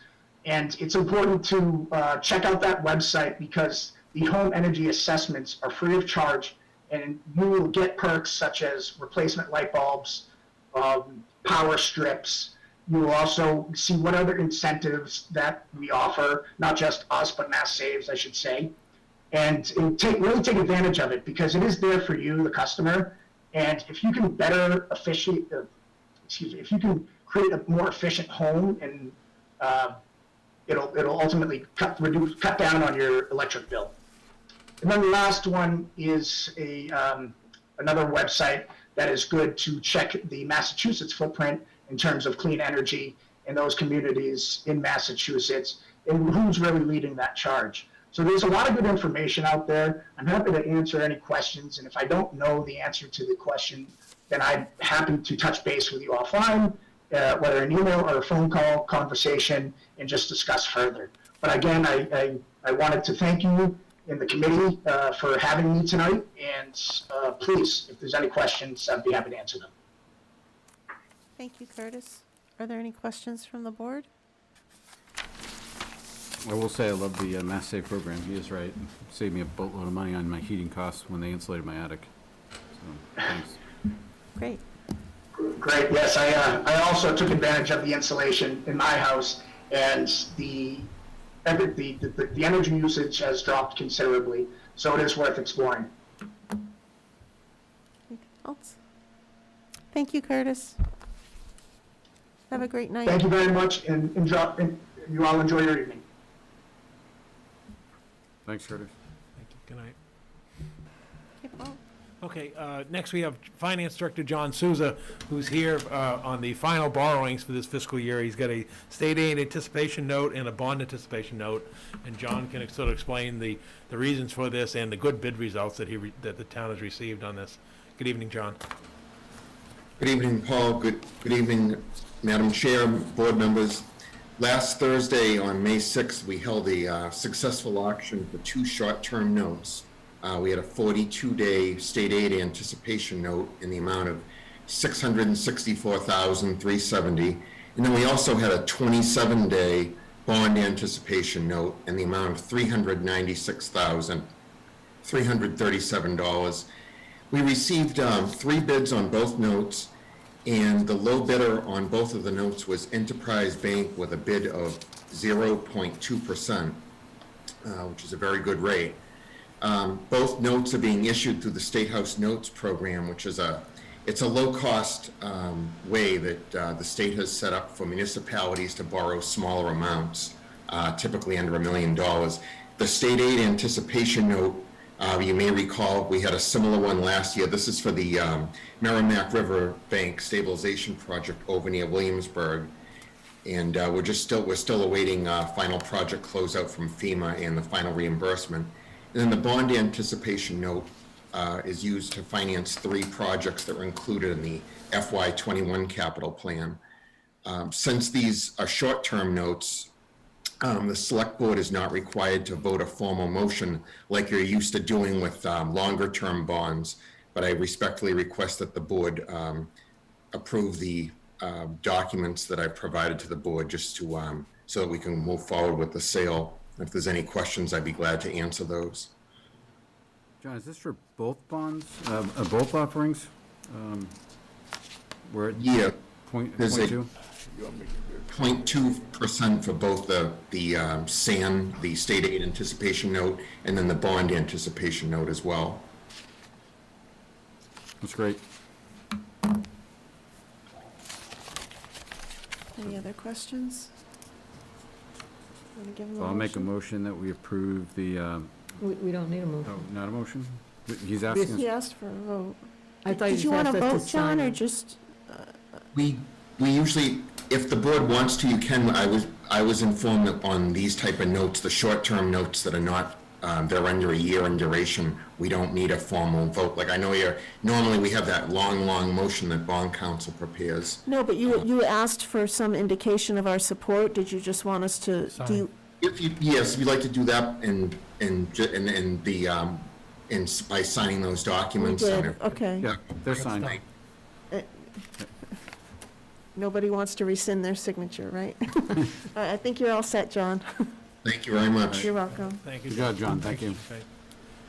Next, Madam Chair and members of the board, it's a continuation item from the previous meeting where Assistant DPW Director Steve Yonley is going to give just an update on the 54 Richardson Road Immediate Response Action Plan. You remember he was going to update us in terms of moving of the piles and so forth, so we'll bring Steve back briefly. Yeah, I'm going to recuse myself, Oh, okay. Mr. Chairman. Thank you, George.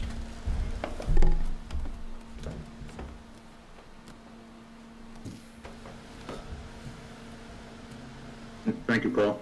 So yeah, just a brief update from last week, with going forward with the property scan and then,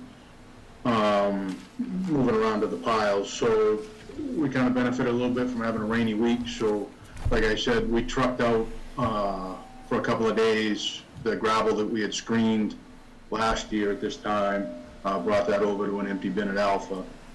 We do have a contractor that has brought some equipment in. He's going to be taking the overburden pile, and he's going to just take the whole thing and then separate out some of the concrete and stuff in the back. So we'll have a little bit of a charge on that, but we were going to have a charge on it for disposal if somebody else took it or if we trucked it. Today we were taking some of the storm damaged trees that were kind of stockpiled to the side. We're taking those over to community tree for disposal. There's a little bit of ancillary cleanup in the back once all that stuff gets done. We're tentatively scheduled for the week of May 24th for the scan. If I get a firm date anytime before that, I can certainly pass it on. There's still, in talking to Paul McKinley, that late this morning, we're still waiting for, unfortunately, we're still waiting for some analytical results on the oil separator and the drum in the back. Again, the hope is we have those shortly, but I think he started to voice a little frustration last week, and he was certainly frustrated with me on the phone today that it's taking so long to get those results so we can get that material disposed of properly. But hopefully, again, that's coming shortly.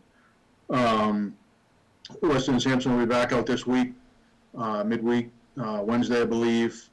They're going to be installing the pressure transducers in some of the wells along the front of the property so we can monitor the groundwater and how it travels and see the effects, if any, from North Chelmsford's drinking water wells, if they're pulling groundwater, if they're not, but we'll get a real good idea of the groundwater flow from that. And also when they're out, kind of a collateral damage here, last week, when we were out kind of walking the site, looking at the piles, the irrigation at the dog park, it came to light, and honestly, I forgot. And in Weston and Sampson's property searches, they're looking for drinking water wells. You know, if you had a private well at your house, you were pulling drinking water, not an irrigation well. So the dog park has a shallow irrigation well. It's a point well. It's about 15 feet deep. So that's pulling from basically the same aquifer that we have the PFAS issue. So after speaking with Paul, Weston and Sampson, I also talked to Bruce from North Chelmsford Water. I reached out to the dog park folks and had them shut that down. So when Weston and Sampson is out later this week, we're also going to pull a couple of samples from that irrigation well, have those tested and see what our path forward might be on that. And if those come back, like the monitoring wells, we'll have to leave that shut down, unfortunately, until we can get into remediation phase and get the numbers down below the state level. Again, they'll be out middle of the week. And then we were able to secure access to one of the properties across Richardson Road for that one monitoring well over on North Chelmsford Water District's property that we couldn't install due to having to cross Cold Springs Brook. One of the property owners is going to sign the documents and is going to allow us access. So I know last week when Paul McKinley was giving his presentation, we talked about the possibility of having some additional wells installed along the front of the Richardson Road property, our property. So that is also tentatively scheduled for that week of the 24th. I don't have an exact date they're waiting to get a final date from the GeoSearch, who was the drilling contractor. But we'll be able to get that well installed across the street on North Chelmsford Water District's property, as well as some additional, 2 or 3 additional wells, I believe, on the 54 Richardson Road property that we own, to try to really narrow down sources or areas that have the PFAS. So that's pretty much it for the last week. There's a lot of coordination going on. I know Paul has been Paul McKinley has been in contact with John Fitzgerald at BEP, keeping him apprised of where we stand and what we're doing.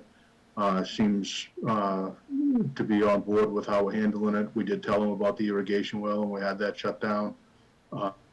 So seems like they're on board again with what's been going on. So that's my update. So you've got a lot happening between now and May 24th. Do you expect Paul McKinley will be back on the 24th with other updates? So I can ask him to come back. Hopefully by then we have, the material that was in the oil separator and the drum in the back figured out, and we can begin the process for removal and disposal of that. Again, we'll just be beginning the scan of the entire property at that point, so we won't have any data from that. And I'm not sure how quickly or how often they'll be monitoring the pressure transducers, but I can certainly ask him to give the board an update at the May 24th meeting. Thank you. Any other questions? I don't have any questions, but I'd like to thank Steve, because I feel like every step of the way through this process, you've been very transparent and open and volunteering information and kept us fully apprised, so thank you. Yep, well. If there's no objection, I just want to ask Vivian if her question was answered. I don't see her coming back. Steve, maybe you can mention what you're doing with the bags and helping them with the trees. Maybe that's what she was concerned about. Yeah, so like I say, the dog park, I don't know if they did fundraising or whatever, but we helped them dig holes. A week or so ago, they planted 10 trees around the property, and with having brand new trees and having to shut down their irrigation, this morning we cobbled up whatever gator bags we could find around the shop. I think we got them 8 of them, so that'll at least help get some water on the new trees, for now anyway, until we can get the situation rectified here. And I guess, Vivian, until they get the samples this week and test them, we don't know yet what the next steps are for the dog park. Okay. Okay, fair enough. Thank you very much, Steve, for everything. Yep, no problem. Bruce, is there something you wanted to say, or? Mr. Chairman, can I ask a couple questions? Yeah, could you just state your name and role for the record, please, your address? Steve, can I ask you just a couple of questions? What property are you going through the access to well 4? Bruce, I need you, 45. excuse me. 45, okay. Yeah, the one with all the trucks. Hey, guys? Bruce, I need, Did you submit Bruce, permission yet? time out. I need you to state Yes. your name for the Yep, I record. sent back this. The reason why I asked, because they're going for a conservation Can you mute hearing. them? Okay, Bruce, you're muted. I need you to state your name for the record before you guys carry on this conversation. No, the reason why I asked, because they're going,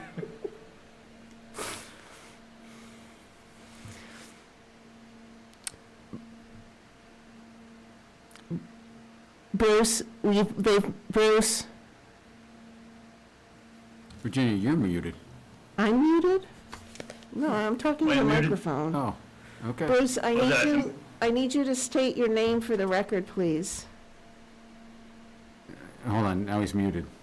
Yeah, somebody keeps muting me. Bruce Harper, North Chelmsford Water District Superintendent. Question I had, Steve, was 45 Richardson Road, you secured the access, because they're going for a conservation hearing on May 18th. And I'll be doing some I'll be doing some comment on that, because they're running a business out of that property. As you can probably see, all the property, trucks and stuff over there. Yep. They're already doing alterations in wetland, which they're not supposed to be doing. But just to give you a heads up on that. Okay. Okay, thank you. Yep.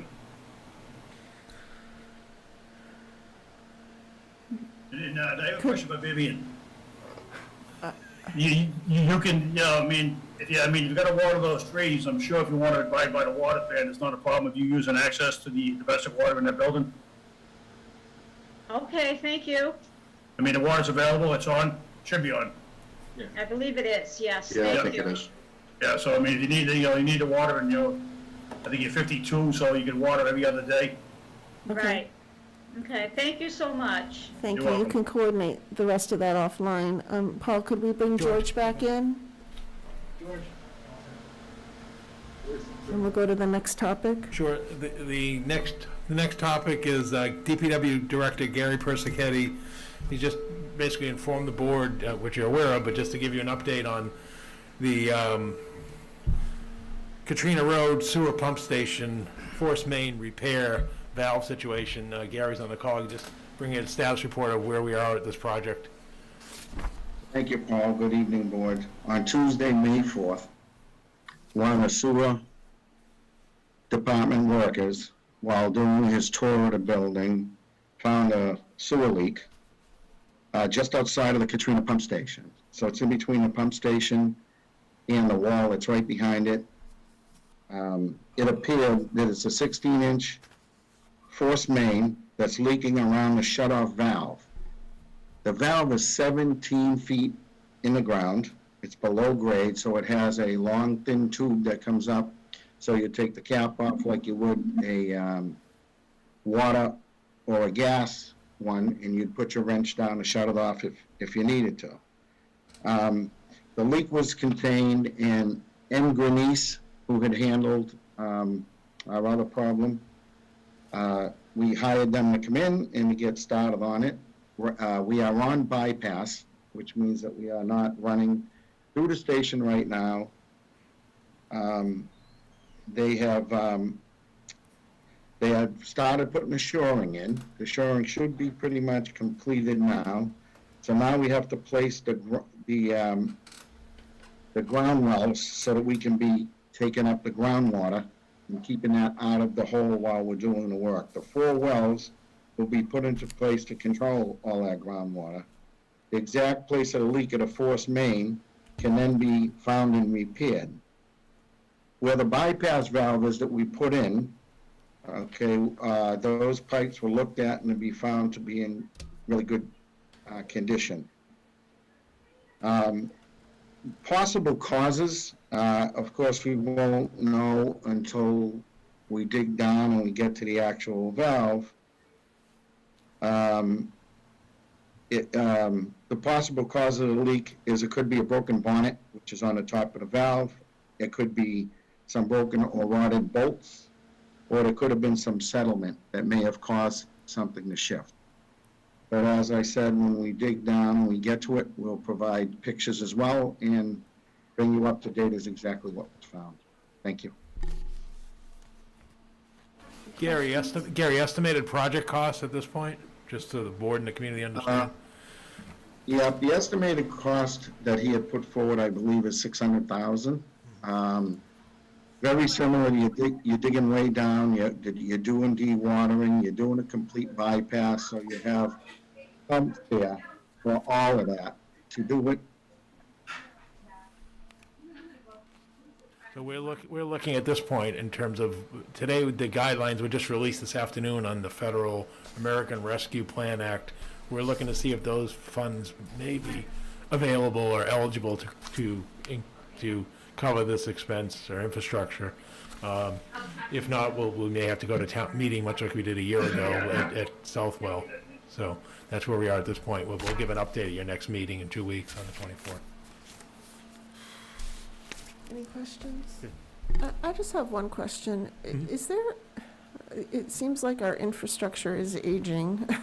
Is there any kind of like independent assessment we should do or have somebody come in and, like, is there any way to anticipate? So I understand some of these things are buried deep underground, but. Yeah, Gary and Steve, you want to speak to that? Because we obviously have a 10-year sewer capital plan, but this was not on that plan. And then I know Steve said he recently, would you receive correspondence today, Steve, from from DEP regarding the south well, and like you said, how do we prevent these things from reoccurring? Because I haven't seen it yet. How come we can't hear? Is Steve on the, I think Steve's on the call.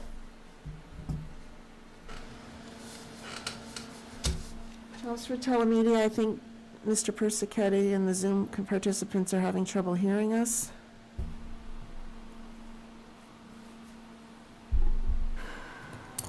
Steve, are you able to turn on? I couldn't, All sound is muted, he said. They can't hear. I can hear you now, but I couldn't. Okay, all right, Okay. let me try it again. Gary and Steve, as we know, we have a 10-year sewer capital investment plan for pump stations and so forth. The question was, this type of a infrastructure is not on that plan, and I believe I got an email late this afternoon from Steve Yonley. I know I did, but I haven't seen the correspondence that there was, a question came out after our experience last year with Southwell about how do we prevent these type of situations from occurring in the future, and then what is the cost to do those type of investigations? In this particular case, you could not do an investigation unless you're gonna dig up and go down 17 feet, and to do that, the cost would have been right around the same as it is now, other than the repair of the break. So it probably would have been at least 400,000. You would still have to de-water, you would still have to do the shoring.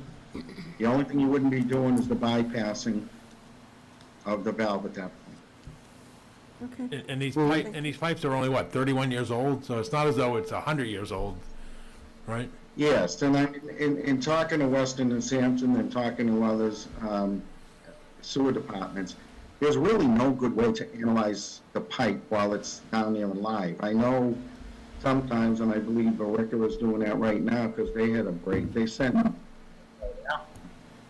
just to see if there was an ability to find out the cause, similar to what we did at Southwell. But to try to do it down there live, there's just no way to do it. On a sort of capital budgeting basis though, Paul, if we have another year with, even if it's should we start figuring it? Because 3 years would then make it, I would consider it a trend. Yeah. Should we start budgeting 300,000 for? Yeah, this is why we keep free cash in the enterprise Right. fund, but as you said, we're nearing the depletion of that we spent 700,000, 10,000 last year, and now you've got a $600,000 expenditure this year. And so, we're, as, you're right, exactly, we've got to make sure we have adequate reserves for these type of known situations. Even if you said 300,000 a year, and it was every 3 years. Right. Fine, but, But I want to point out, the two main pump stations in the community are Southwell I know. and Katrina. Katrina Road. And as you said, we have an active plan on addressing the smaller pump stations, but you're right, we have to make sure that we have adequate reserves for this type of a project. Thank you, Gary. Thank you, Gary.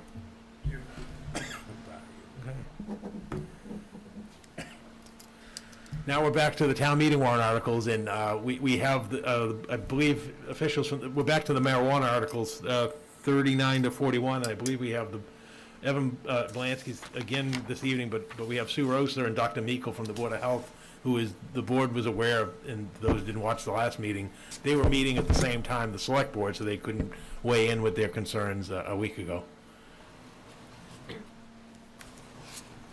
Okay, Sue or Eric, do you? We had a meeting last Monday, as stated, and we voted unanimously that we were not in favor of Articles 39, 40, and 41. The first concern was specific to the smell that these facilities tend to smell, and I think that Sue, you said that you and Virginia had been out to see a site. Yes, we had gone to a site that was in Lowell the week before, which was an indoor grow facility. And the odor, just turning the corner, getting onto the street for the facility, was incredibly strong and overpowering. And then, needless to say, what the odor was when we were inside the building. So that's a huge concern for the public. This was an indoor facility. The way this current article is written, it allows for both indoor and outdoor, so I would strongly discourage anything related to outdoor. And if you look, I had asked that the zoning map be included so that people could see the zoning areas that this would be allowed. And it's kind of tough on a Zoom meeting, but the zoning areas that this facility would be allowed in are IA and CB. And if you look at our current zoning map, which was just updated, I think about a year ago or so, you'll see that there's gray areas and green areas, and they're pretty much every single IA area and CB area abuts a residential neighborhood. So for CB, we're talking, Middlesex Street, Beach Street, Princeton Street, Wellman Ave condos, Littleton Road near Hunt Road, Acton Road near Pond Street, Chamberlain Road. The IA areas, we're talking Glen Ave, Industrial Ave, Katrina Road, River Neck, Turnpike Road, and then Technology Drive, Research Place, Vinyl Square, we're talking some areas on Route 40, Watton Street. So in the history of me being in the health department, we get inundated with nuisance calls regarding odor. And I just feel that this would dramatically affect people's normal activities of daily life being subjected to this odor all the time. I know people can, by law, grow a certain number of plants in their own backyard, but that's a whole new ballgame than having a huge grow facility.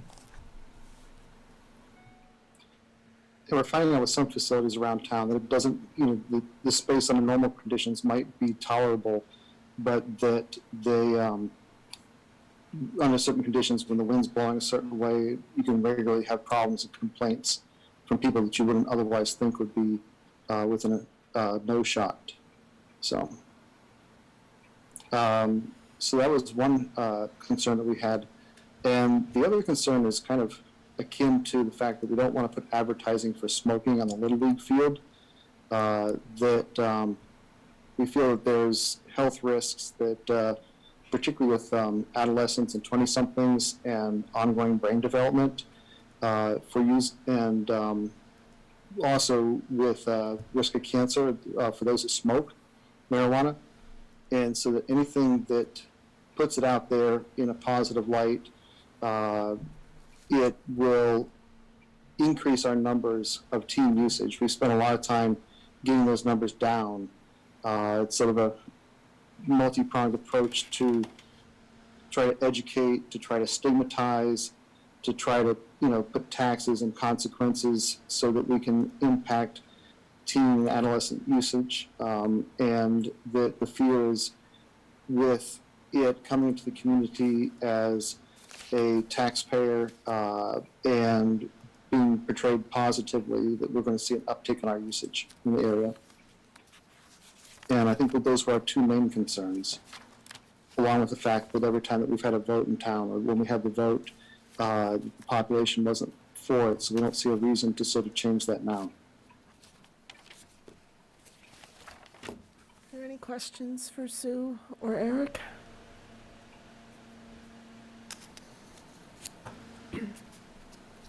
I just want to clarify, Eric, you said Sue and Virginia went to visit a plant.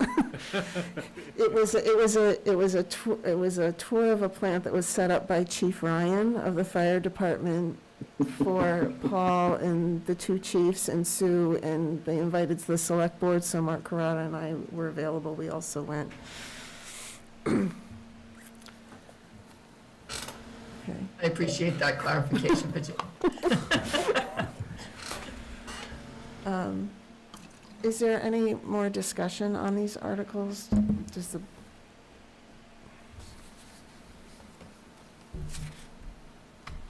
pull up the articles themselves?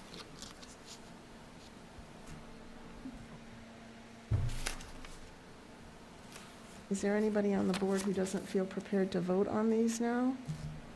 Can we, I noticed Evan was on, can you just, to clarify each one, just like 2 sentence summary. 39 does X, 40 does X, 41 does X, just so the public knows like what we're,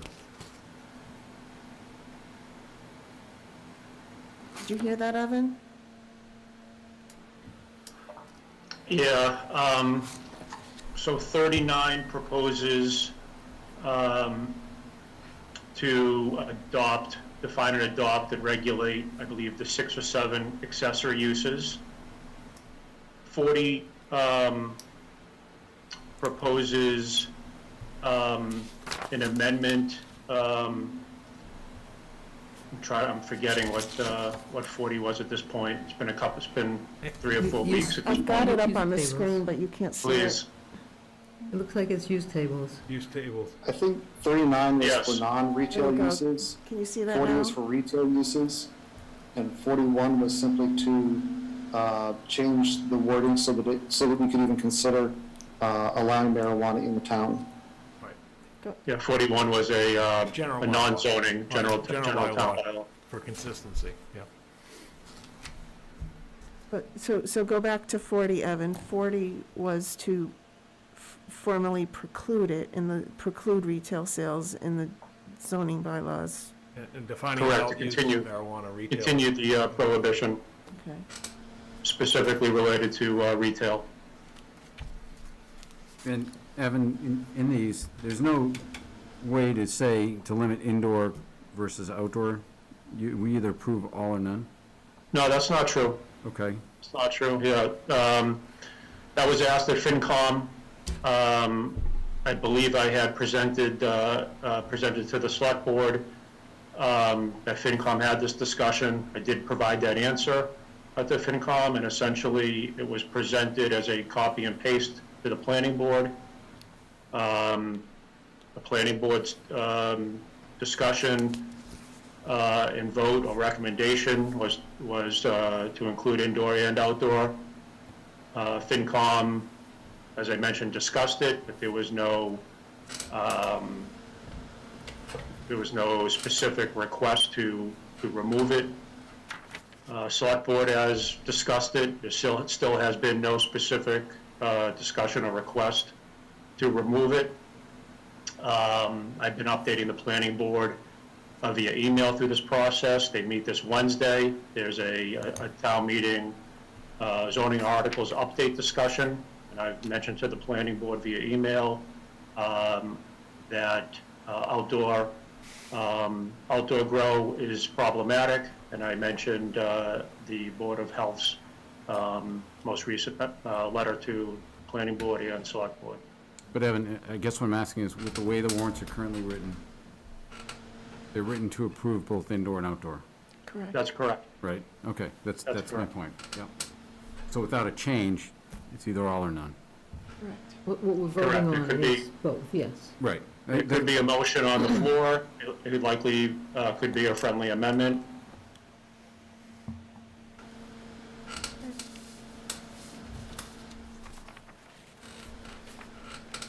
Any comments or discussion from anyone on Article 39?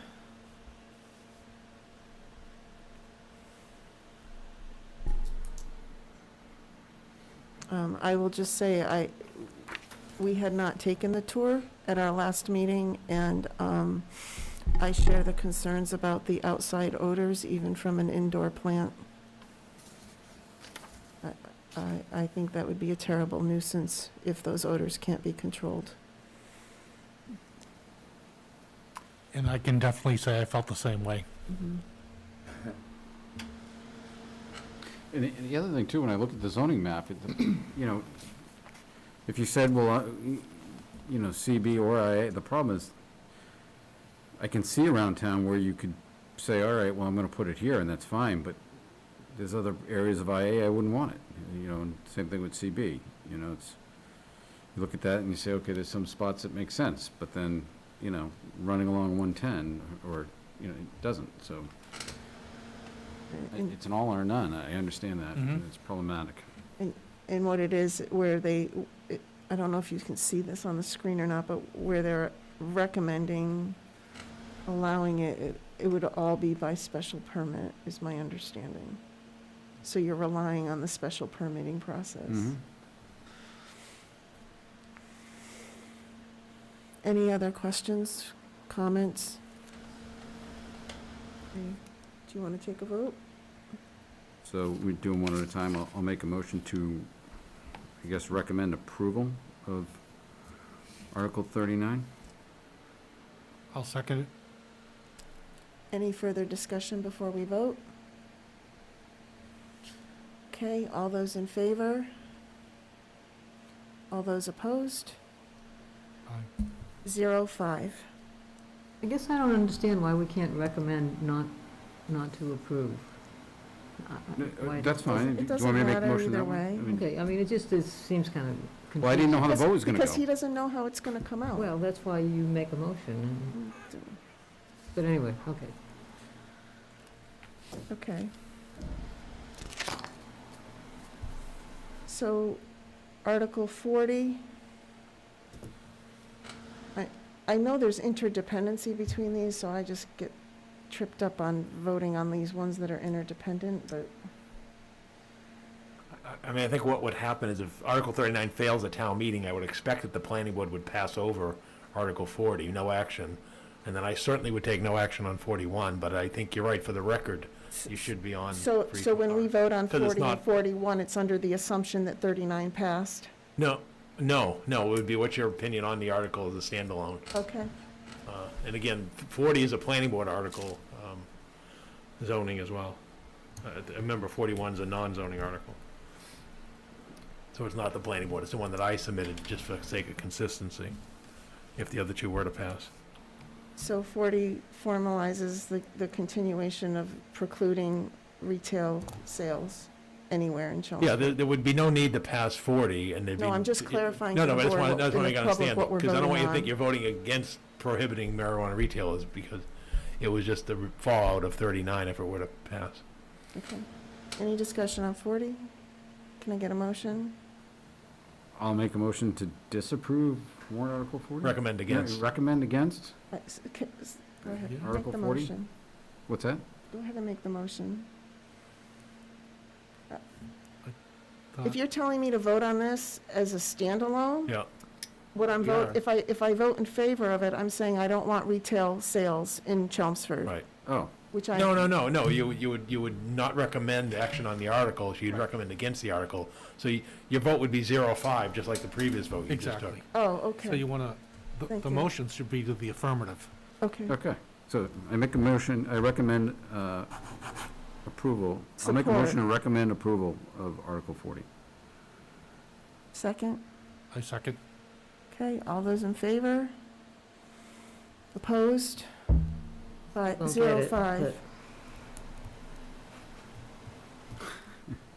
Okay, Paul? And then 41? the same thing, this was just a placeholder, because in the event that the town meeting were to pass 39 and 40, you would still have a prohibition of the general bylaws, so, again, my advice would be that you recommend against it, but you can vote not to recommend in favor of it, which achieves the same result for the voting pattern that you're doing here. Go ahead. The Ken. screwy voting pattern that we're using. Yep. I recommend approval of Article, I'll make a motion to recommend approval of Article 41. I'll second. Motion and a second. All those in favor? Opposed? 0-5. Thank you. Okay, thank you, Sue and Eric and Evan. Thank you.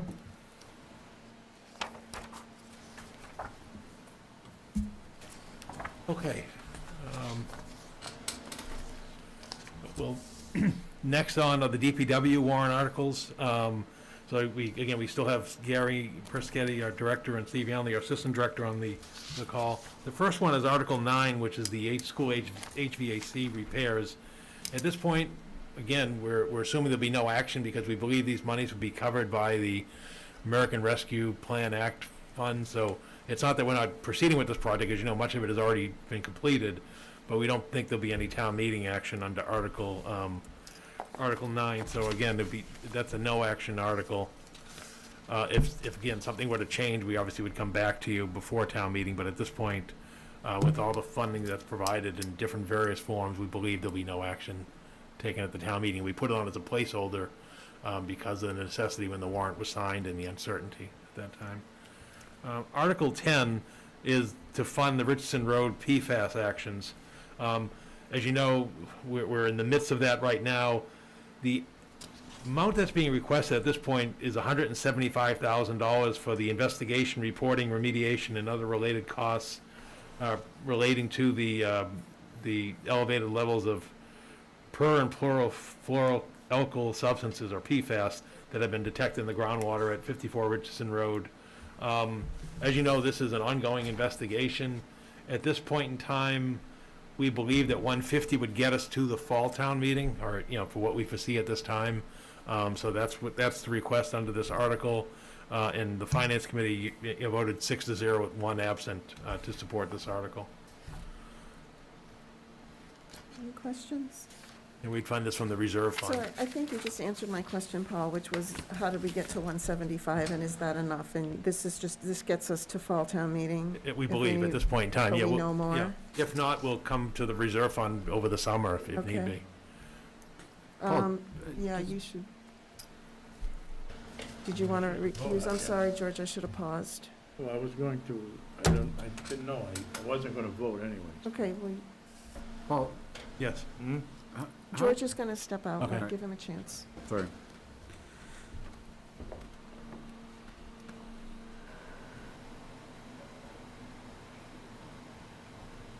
Go ahead.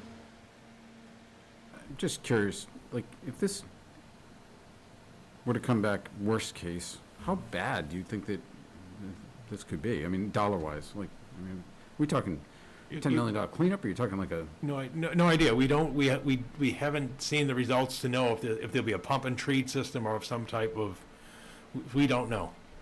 Yeah, again, remember, the premise was that we have until October to get the plan completed, but we're moving as quickly as we can. So we Right. just don't have that information at But this time. there are other towns that have gone through this, right? Oh, yeah, I mean, it could run in the millions of dollars. I mean, you could, we've seen communities spend $3 million for filtration systems. Which you is know. really high-end? I'm not gonna say that. I'm just saying, Oh, I've seen okay. communities spend millions of dollars for filtration systems. We just don't know. As was noted earlier tonight, they're still installing the systems to do the monitoring and testing so that we have a better determination of quantity and location of what's out there. All right.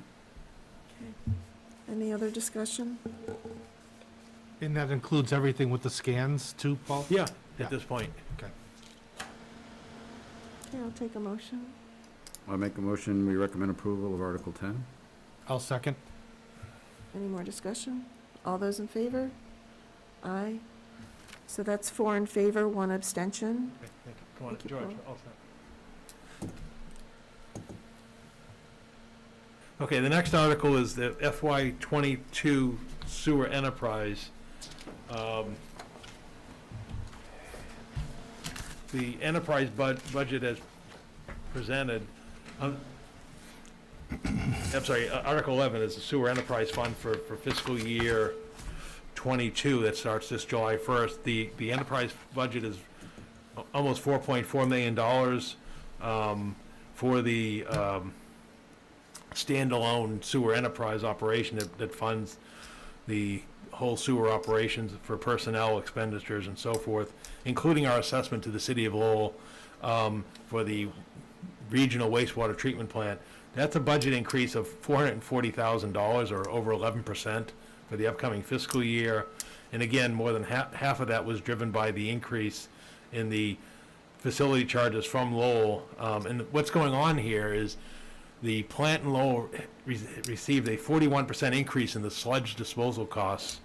So where they were paying $85 a ton to get rid of the sludge from the plant, they're now paying $120 per ton, as well as other capital improvements to the facility. So we've gone over 5 years without a rate increase in the sewer, and that's obviously going to change with this upcoming fiscal year.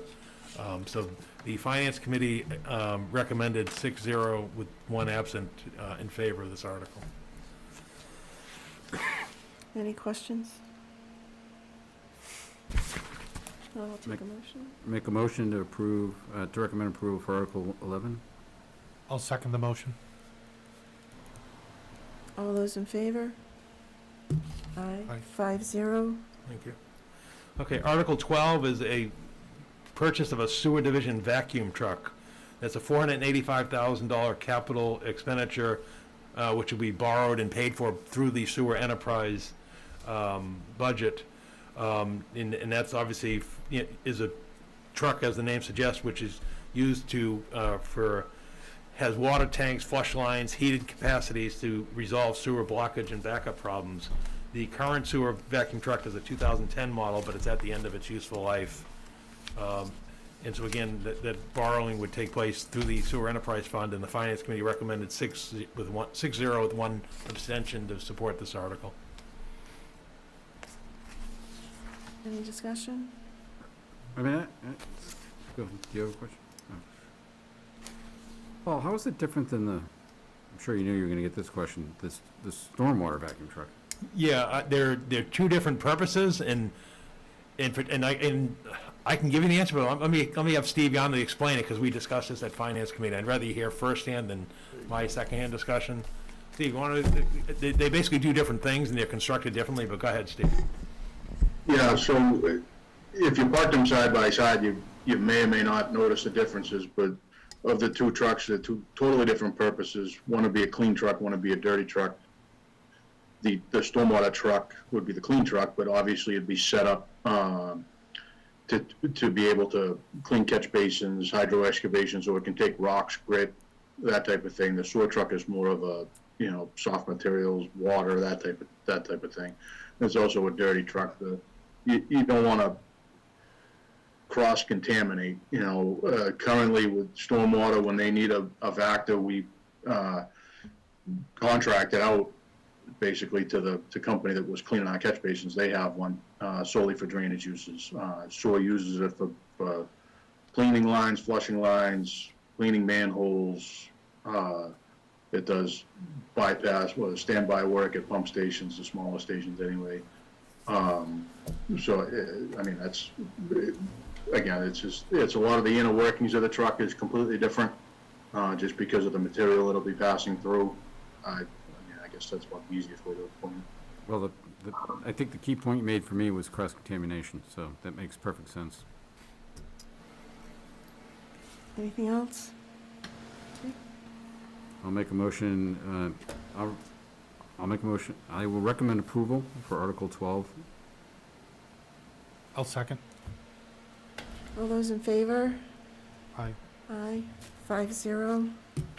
Thank you. Article 13 is the final sewer capital item. It's a $60,000 for the purchase of a utility truck that would be borrowed over 5 years, and again, the debt service is paid from the sewer fees or sewer enterprise operation.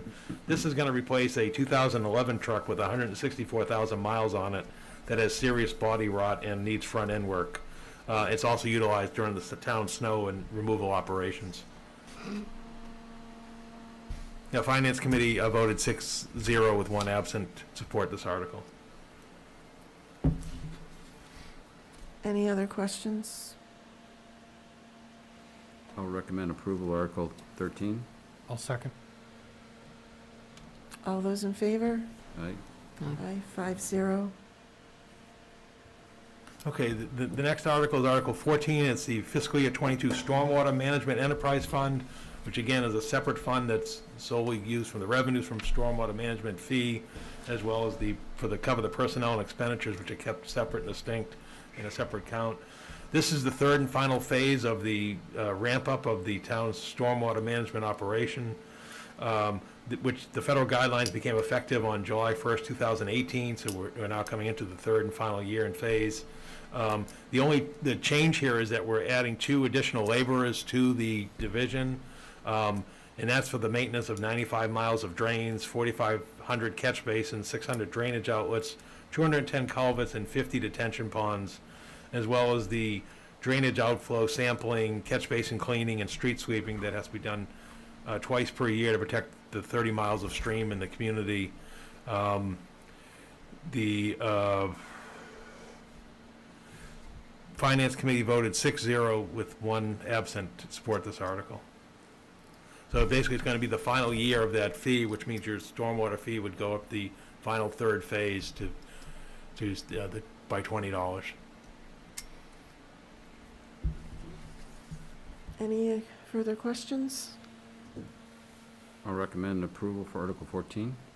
I'll second. All those in favor? Aye. 5-0.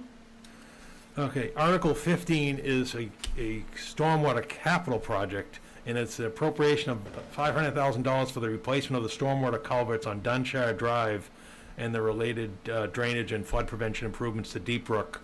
This again would be a borrowing through the Stormwater Enterprise Fund. If you may recall the history on this, back in 2020, February 2020, the town was awarded an $83,545 municipal vulnerability preparedness program grant to do the funding the geotechnical assessment, modeling structure, and civil design and permitting for the project.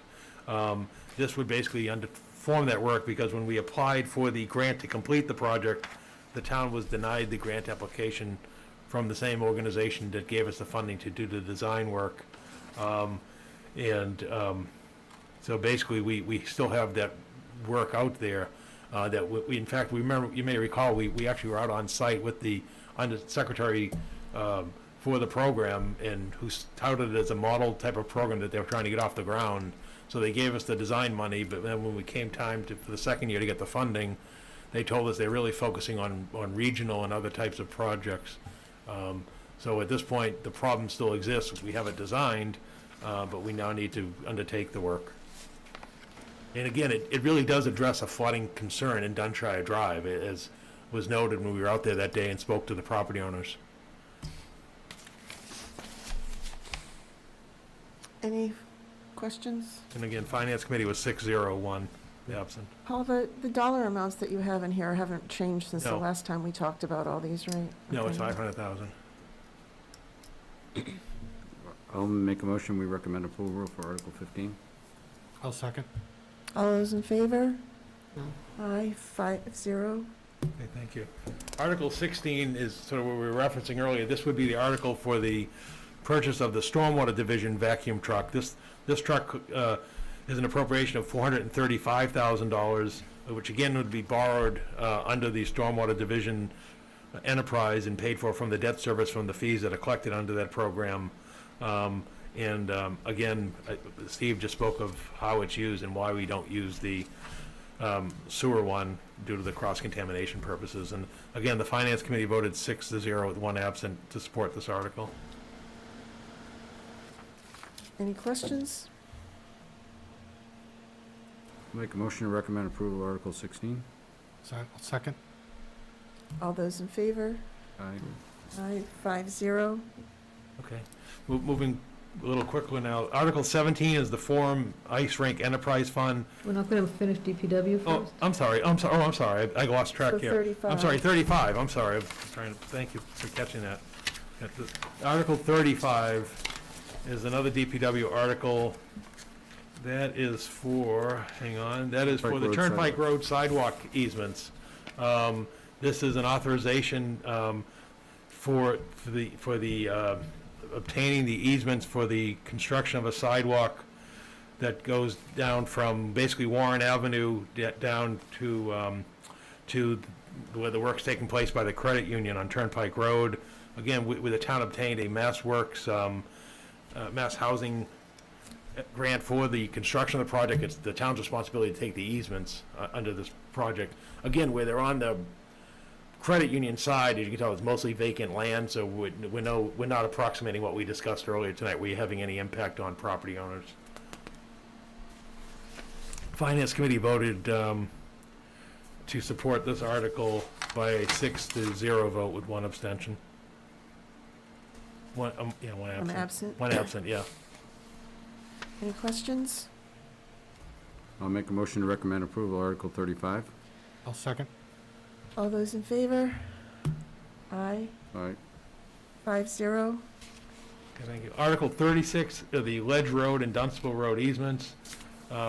You voted that earlier, so there's no action on that.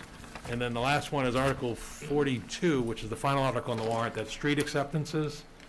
And we will have 7 streets for acceptance at town meeting. Again, this is the ongoing multi-year work that the DPW has undertaken to bring some of the long-time town roads into acceptance in order to make them qualify for Chapter 90 state highway road monies. So the list this year is Chamberlain Road, Hazen Street, Maple Road, Oak Street, Tadmuck Road, Tuttle Road, and Twist Road. And the Finance Committee recommended 6-0 with 1 absent to support this article. And it's Hazen Street? It's Hazen Street, yes. It's Hazen Street. We resolved that. Any questions? Make a motion, we recommend approval of Article 42. I'll second. Motion and a second. All those in favor? Aye. 5-0. Okay, now we'll go back and do what are really going to be a lot of consent agenda items. Starting with Article 1, there's no votes taken into Article 1. It's just reports of town officers and committees. And at this point, I think the only thing that action on that one would be a financial overview, unless the board has something that you'd like me to have a committee report on. But given the length of the warrant and time of the year, I think we just sort of try to do it efficiently. So there's no motion under Article 1. Under Article 2, it's amendments to the current fiscal year operating budget. As Darlene Lucier reported to you at the last meeting, she has not made a determination yet as to what may happen. So at this point, we're not asking for a vote. It may be something that may come up in June if necessary, as we're closing out the fiscal year. Pat, Paul? Yes. Could I back up a slide? Sure, go ahead. So before your Article 2 slide, on slide 4, you have the consent agenda. Yes. I just want a clarification on why Article 32, the grinder pumps, is on the consent agenda, because it's not like an annual administrative thing. It's a citizen's petition. It's a citizen's petition, but right now, there's been universal support from the Finance Committee, I expect from this board, from the town Yeah, we administration. already voted on this one. Right, from the town administration, and all it is codifying the current practice that the town has under the consent order. So my sense is, in the interest of efficiency and what the consent order is to do, would be to take this up as a consent item, not meaning it won't be discussed, but what will happen is, we will go through those items first, and basically explain to the town meeting as we walk through each of the pages that here's the citizen petition article that's codifying the existing town practice. And again, with universal support, I would imagine it would go for a quick action. Now, again, under the consent agenda, anybody can act to remove something from the consent agenda if necessary. But thus far, I've not heard a single person speak against the article. And I think in the interest of what the consent agenda is meant to do is to include that on there. And you know, we've got 42 articles, and I think the hope is that we're not there more than 3 or 4 nights. Well, I understand that. This to me, when I looked at the consent agenda, it's, like I said, it's not like an annual administrative thing that we just put through. It's a citizen's petition that the citizen would probably like the opportunity to present and answer questions. So I was just questioning whether that should really be on the consent agenda or not. If the board would like me to remove it, I'll remove it. I defer to the other board members. Again, I was just doing it for the sake of, this doesn't appear to have any opposition to at town meeting. And I think one of the things that sometimes gets grating at town meeting is you spend a half hour, 45 minutes on an article, and then it passes, 152 to 3, and people say, well, why'd we spend a half hour and 45 minutes on something that here where we're codifying the existing practice? And it's not, there's no substantive change, literally, from the practice that exists today, per the consent order from the court. So, Will the citizen get to present it, or not when it's a consent? Yeah, he can present it under consent order. I have no problem him coming up there, but my sense is this can all be taken under one vote, unless Okay. somebody wants to remove it. But So I'll be we're not- glad to, we're I'll be not- glad when it gets to that point for Dave Foley to come up and just give an overview of his article. If that's what, if not, he can object and say, no, I want to take it out and do it. The other thing that helps with is it gives him a time certain too. Otherwise, he's coming the 3rd or whatever night of the meeting, so.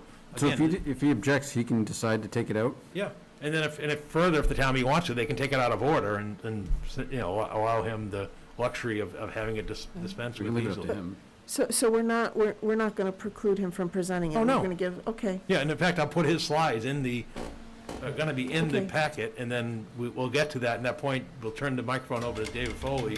He'll give the overview and then go right from there, but it's Okay. really, like I said, it's really meant to convey that it's a, consent meaning, unanimous support. yep, thank you for clarifying that. I just didn't wanna shortchange the citizen if he wanted to No. present it. Okay, so, All right, so again, Article Article 2 2 was is no no action. action at this point in time. Article 3 is no action because we don't have any collective bargaining agreements to bring to town meeting. Article 4 is the Neshoba Tech fiscal year 22 assessment of $3,721,402. You've all seen the materials from the Neshoba Tech School, and the Finance Committee supports this article 5-0 with 2 members absent. any discussion? Take a motion? I'll make a motion to, is it approve the consent? Recommend approval. Support. Recommend approve of the consent agenda? No, it's not consent agenda, it's Neshoba Tech We're on operating. Oh, I'm sorry, Four. we're just doing that one, I'm sorry. I'll make a motion to recommend approval for Article 4. I'll second. Motion and a second, all those in favor? Aye. Aye, 5-0. Okay. Article 5 is the Chelmsford Public Schools proposed fiscal year 2022 operating budget of $65 million. Again, that's been extensively presented. Finance Committee recommends 5-0 with 2 members absent at the time of the vote. Any questions? Paul, I just had a question Sure. about, between the tri-board meeting and then the later in January meeting where you presented this, where did you find the 2 million to bring them back up to the 65? I'm going back now to January. We 2 things that happened from the initial tri-board meeting. We had the revised governor's budget in terms of his proposed operating budget and how he was going to fund the local aid for the upcoming year. And then since that time, we also had the consent of the House and the Senate, which has now been voted in the House and will come to the Senate vote later this month, of local aid numbers that were beyond the expected cuts that were forecast at the the time of the pandemic. So that basically the state aid numbers came through into the budget and enabled the budget to get fulfilled as requested. And you remember the other part is we went at the time of that meeting, the board also recommended to go to full levy limit.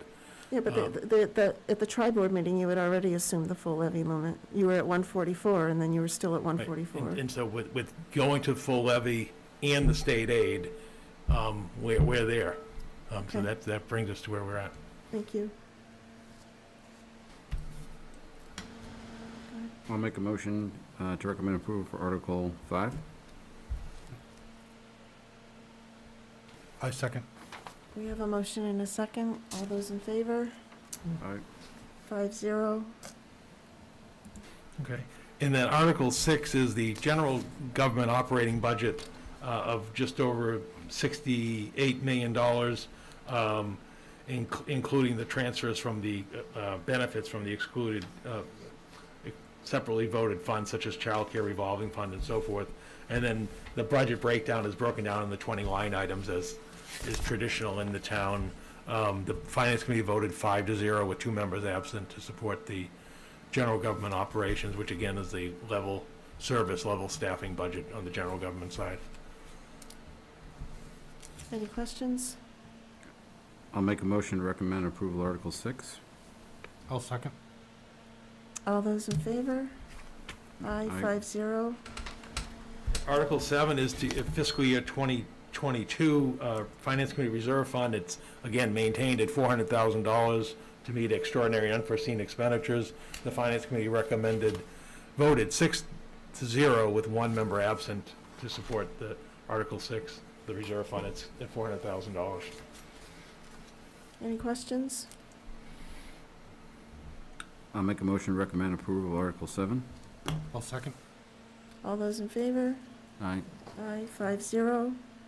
Okay. Now, moving up to Article 17, we start now going quickly. The forum is the Forum Enterprise Fund. It's maintained at $60,000, and that's for the operations of the forum. As Darlene reported, that number appears to be attainable, and so it's level funded for the current year, hopefully, which will be, for the upcoming year, which hopefully will be a better year than the year that we've had, given, that we should be coming out of the pandemic, and even if there are some restrictions next winter, they certainly shouldn't be more severe than what we had this year. The Finance Committee recommended 5-0 with 2 members absent. Any discussion? I'll make a motion to recommend approval for Article 17. I'll second. All those in favor? Aye. Aye, 5-0. Okay, Article 18 is the Cable Television Public Educational and Governmental Access Enterprise Fund for fiscal year '22. The total is $604,012. And also the transfer of $60,000 from the PEG Access Enterprise Fund free cash for the purchase and installation of 2 robotic cameras in the McCarthy School Auditorium. Again, this comes from the 4.5% surcharge on Verizon and Comcast cable television bills. Again, this revenue number seems solid, as Darlene reported to you at the meeting ago. Finance Committee voted 6-0 with 1 absent to support this article. Paul, did we ever get a response from that letter that was sent to Comcast? Remember the letter we sent that Pete Padula had asked us to? No, we didn't. No, we didn't. On the audit, no, we haven't received a response yet. Paul, what's the yellow highlight for? Oh, that's the highlight to note that we're not only voting the enterprise fund, but there's two parts in that motion that includes capital, and we've done that in the past, but I just want to make sure that people understand that there's 2 things going on with that one motion. Any other discussion? I'll make a motion to recommend approval of Article 18. I'll second. All those in favor? Aye. Aye, 5-0. Okay, Article 19 is the Golf Course Enterprise Fund. Again, that's maintained at the same $30,000 funding level for the current fiscal year, for the upcoming fiscal year, for the management company's operation of the country club.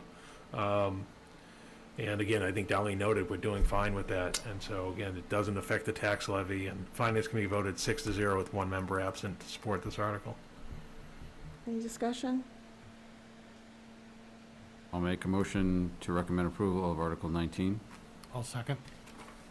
All those in favor? Aye, Aye. 5-0. Article 20 is to establish a new enterprise revolving fund. This would for on-site sewer facility. This is directed from the Board of Health, as the fact that they're now having to deal with on-site sewage facilities, and how this would work is the revolving fund would mean any applications that come before the board for the inspections and permitting and so forth are covered by the user fees for those who receive it. So we have to establish this revolving fund, and we chose an upper bound of $75,000, figuring that should be more than sufficient to pay for the personnel services and expenses for those inspections and monitoring. The Finance Committee recommended support of this by 6-0 with 1 member absent. Any questions? I'll make a motion to recommend Article 20 for approval. I'll second. Motion and a second. All those in favor? Aye. Aye, 5-0.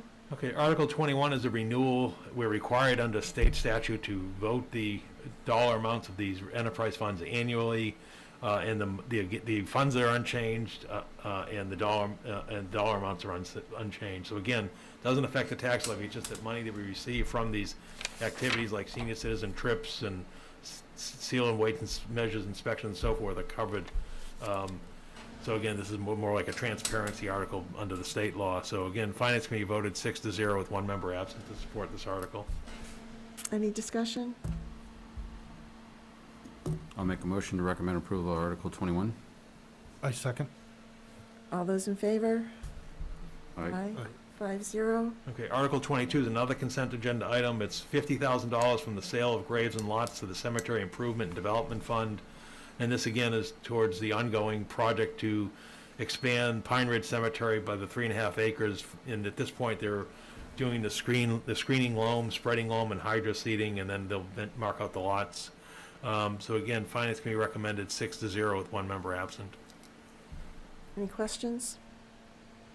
I'll make a motion to recommend approval of Article 22. I second. All those in favor? Aye.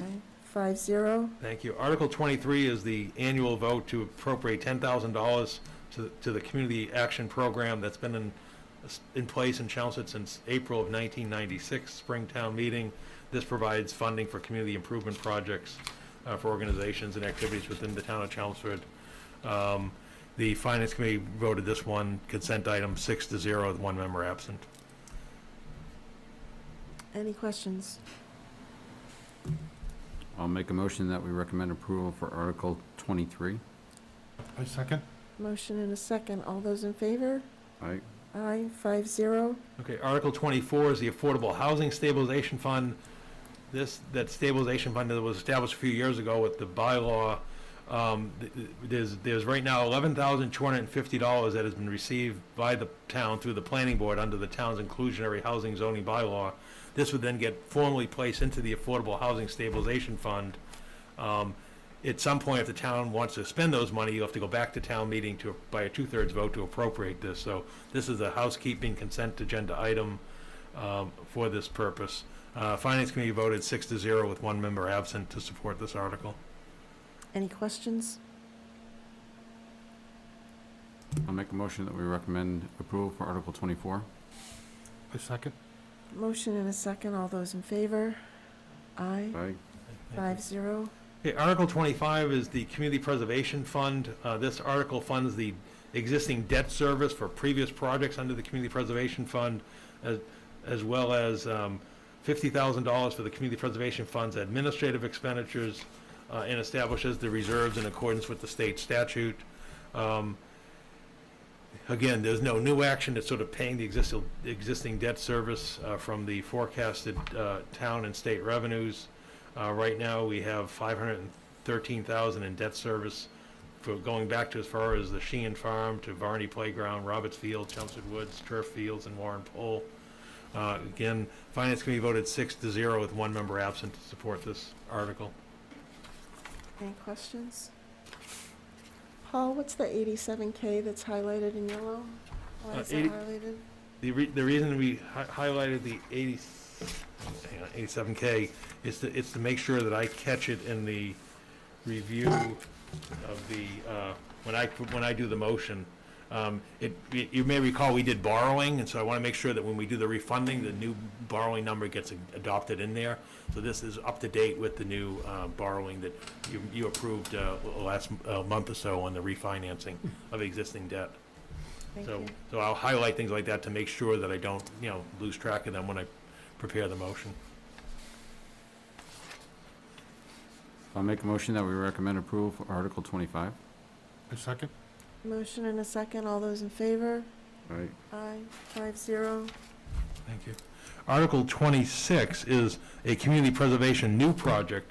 This is a request to appropriate $330,000 from the Community Preservation Fund General Reserve, and this will be used for the purchase and installation of new playground equipment at Varney Playground in Southwell Park.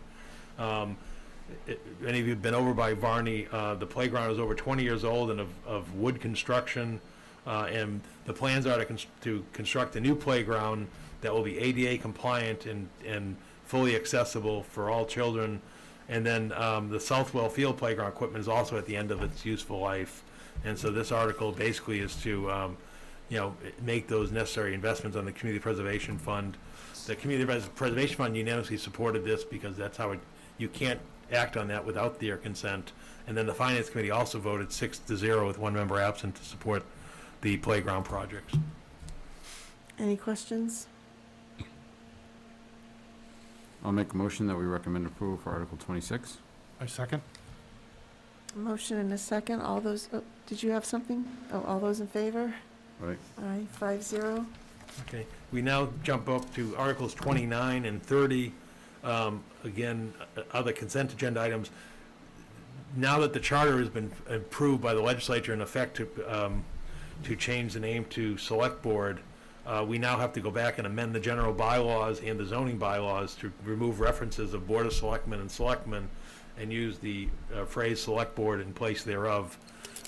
Again, one's a general bylaw, which is a majority vote, and the second one is a zoning bylaw, which falls under the planning boards, which is a 2/3 vote. So that's why they're two separate articles.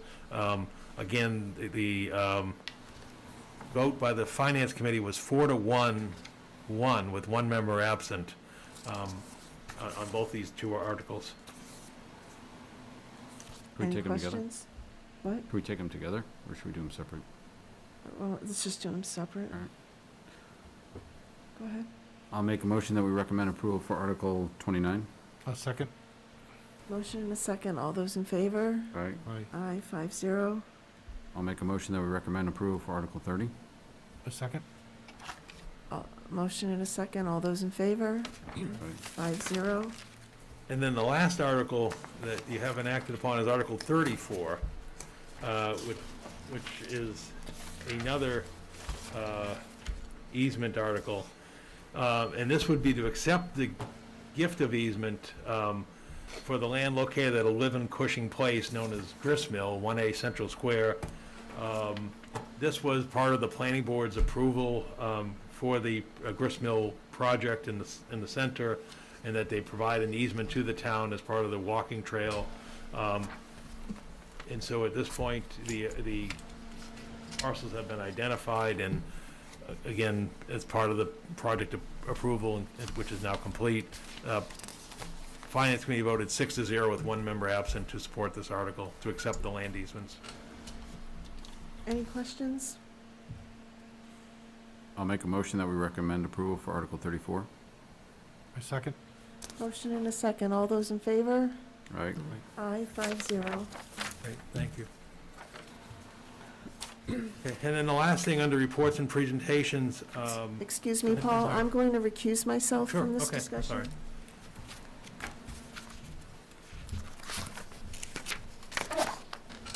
Okay, the final item under the reports and presentation is a preparation, and I use the word preparation. This was an addition to the original to the original agenda that was posted last Thursday. And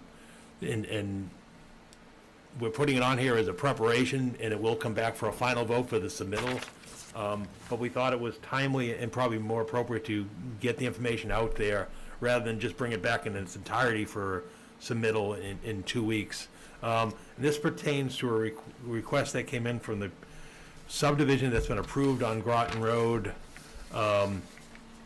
to submit a mass works, to prepare, in this case, this evening, a one-stop for growth, which is now the mass works is part of that, and that's for water infrastructure improvements concurrent with the subdivision plan that was submitted. I know we have people on the call this evening. Bruce Harper's there, and the question here would be if the board wants the staff, meaning basically how this would work is the application deadline is June 4th. We would work with the applicant's attorney and engineer to have a completed application for your approval in 2 weeks for submittal by the project deadline that would provide for the water infrastructure up on Groton Road, Route 40. As I believe we've written to you in the past and we've disclosed to the property owner, we think the chances for funding on this are remote, and the reason is that you're in a very competitive grant funding round, and because of the lack of density for this project, it may not score as favorable in the rankings as other projects that we anticipate would be submitted for this. But that being said, we're prepared to work with the applicant for that owns the approved subdivision, the entity that approves the subdivision, to work with their attorney and engineer to come back to you in 2 weeks for the authorization to submit the grant application. What we're looking for this evening is this something that basically myself and the staff of the town should be working on? In other words, is this a road we want to go down? Because if it isn't, obviously we have other things we can be focusing on. But again, it's a bit time sensitive. Again, as you can saw, the request came in just as I think the evening that the agenda was initially posted. So we wanted to put this on the revised agenda for a vote that, again, is not determinative, but basically directs us to prepare an application, which again will come back in 2 weeks for submittal approval. So have we submitted any other grants for this round? No. No, nothing was far enough along, because you could see a project such as the redevelopment of the UMass West campus or something else may be that type of project, but they're just not there yet. And again, it's a fixed application date of June 4th. And so short answer is no. Okay. And this property that it would affect, they already have their approval for the subdivision? From the planning board, yeah. Planning board granted approval of the subdivision. And what the concern is here is the fact that in order to provide the water infrastructure for their project, they have to upgrade the main in accordance with the North Chelmsford Water District policies to provide necessary infrastructure, for the additional use. But we also did get a letter from Bruce Harper saying this was an item addressed in one of their reports, basically citing this as a deficiency in the North Chelmsford water system. So regardless of the development, it's something that they're saying should be addressed, correct? Yes, but basically it's in the manner it's done is it's done by the applicant, not by in other words, the water district isn't going out and incurring debt on their own to do the project. They're proceeding with the project at the fact of and at the expenditure of the applicant, or in this case, the applicant and the grant, if we awarded the grant. But for that, they would, there's no This project. would normally be an expense on the water department? On the water district. On the water district? Yeah, if they wish to do that, they would, they would have to incur that and pay it off amongst the rate holders. I mean, I've seen the town apply for other grants that we didn't think we'd get, so Yeah. I'm not against it, but how much time and effort do you think goes into it? A lot of the time and effort would be by the applicant, because they're engineers. Again, Yep. we didn't engineer it, it's their engineers and their attorney who would put in the So bulk what of the time. expense to the town would it be? It's Evan's time, and not much of my time, to be honest. It's really Evan's time to coordinate and prepare the grant application. So again, it's attainable. I mean, my question to Evan was, is this something that's doable? And he said, yeah, and he's already reached out to the project attorney and engineer to enlist their support. So there's no downside, but I think I just wanted to point out that if the project doesn't get funded, it shouldn't come as a shock. We just didn't want, to set anybody with false expectations of, why'd we go through all this and then we didn't get it. When would we expect to hear if we get it? They tend to make rolling announcements of their grants, usually at the end of the summer and then into the fall. So, we should know in that time frame. It's not like they have a common, a decision date. It's, the governor travels to different parts of the state, makes different announcements, through the fall. And so that's what we would expect would happen this year as well. You just start, so that's how it works. And so this round, they would announce it by the end of this year? Oh, yes, the end of the calendar year, by sure. And what would happen if we didn't get it? Would that stop the development, or do we know?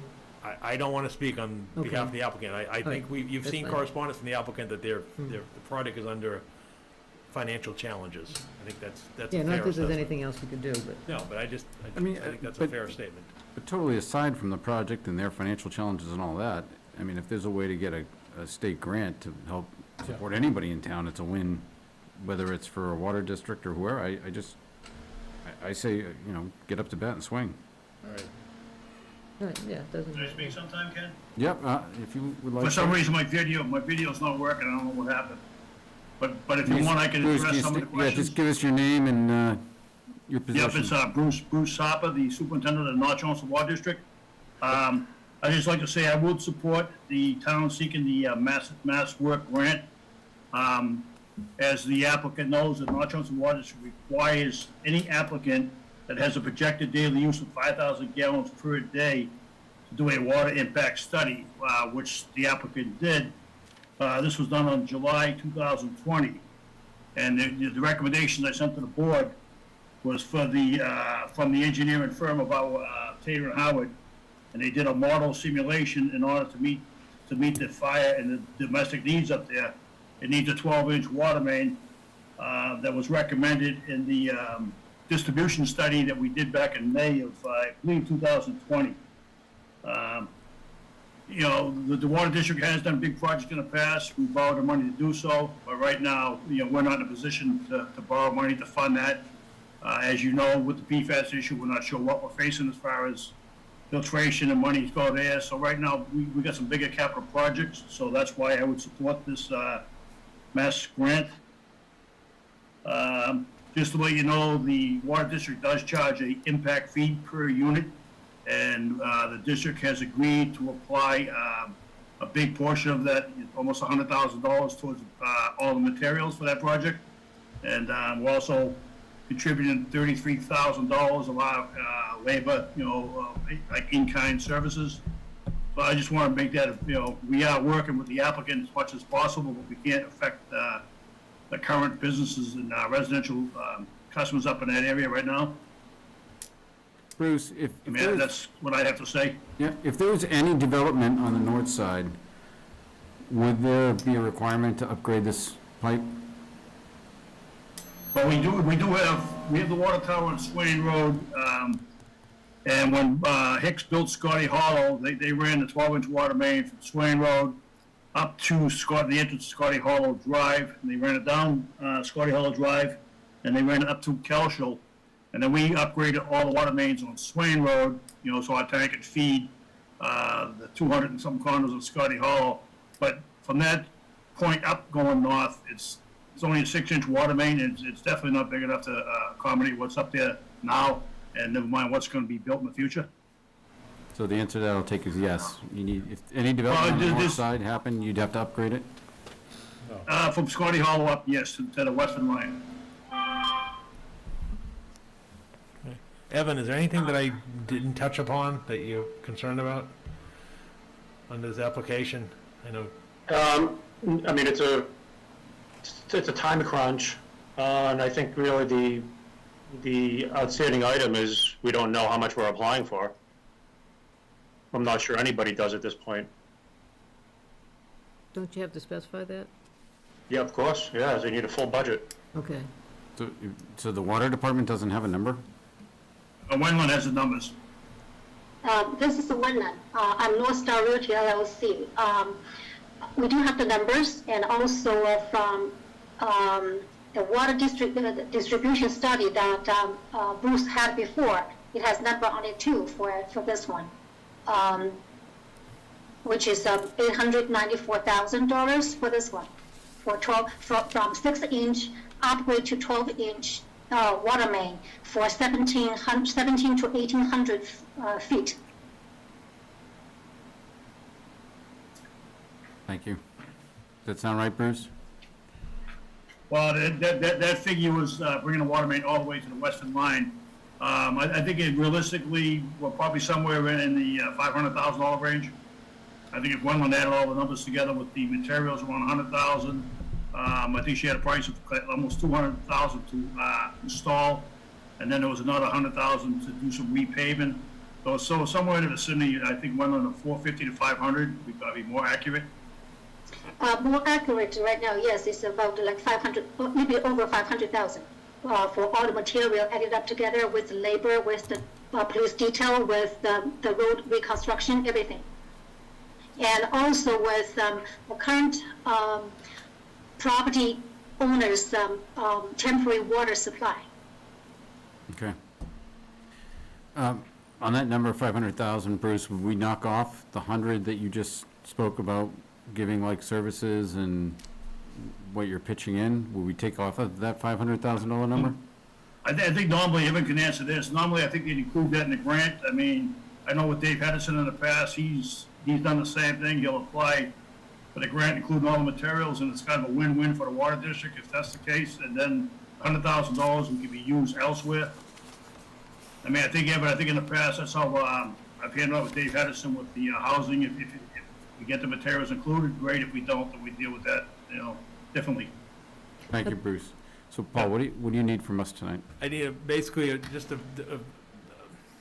a sense of support. I don't even need a vote technically, because we're gonna come back for submittal in 2 weeks, but I just want a sense of the board, whether it's a straw poll or just a sense of the board to direct us to continue to work on this, and we'll come back in 2 weeks with it. So do we have a motion or a straw poll? How do you want to do it? I think if you just want to take a motion to direct the town, to request the town manager to come back in 2 weeks with a completed application. Do I have a motion? Sounds like one. Did you make a motion? No. Okay, I'll make a motion that we direct the town manager to prepare this grant award and present it to us in 2 weeks. Who have to second? I'll second. We have a motion, a second, all in favor? Aye. Aye. 4-0. Okay, great, thank you. We'll come back. Virginia? Okay, so that,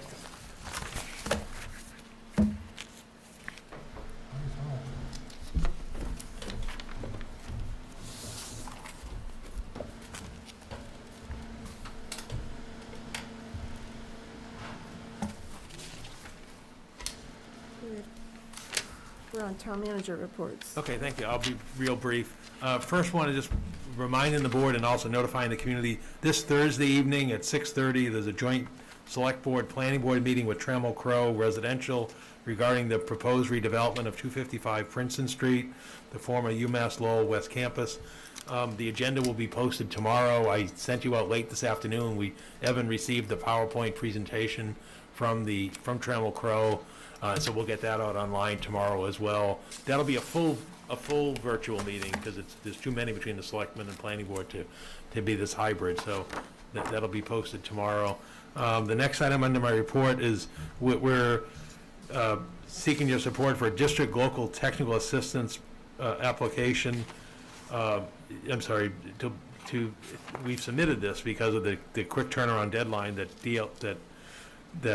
was due. It's due this Wednesday, May 12th, and this would be for the planning ahead for growth, i.e. To come out of the recovery from the COVID-19. Evan, you want to just give a few words since Evan was really the one who submitted this and is the contact person for what we're seeking here through NIMCOG?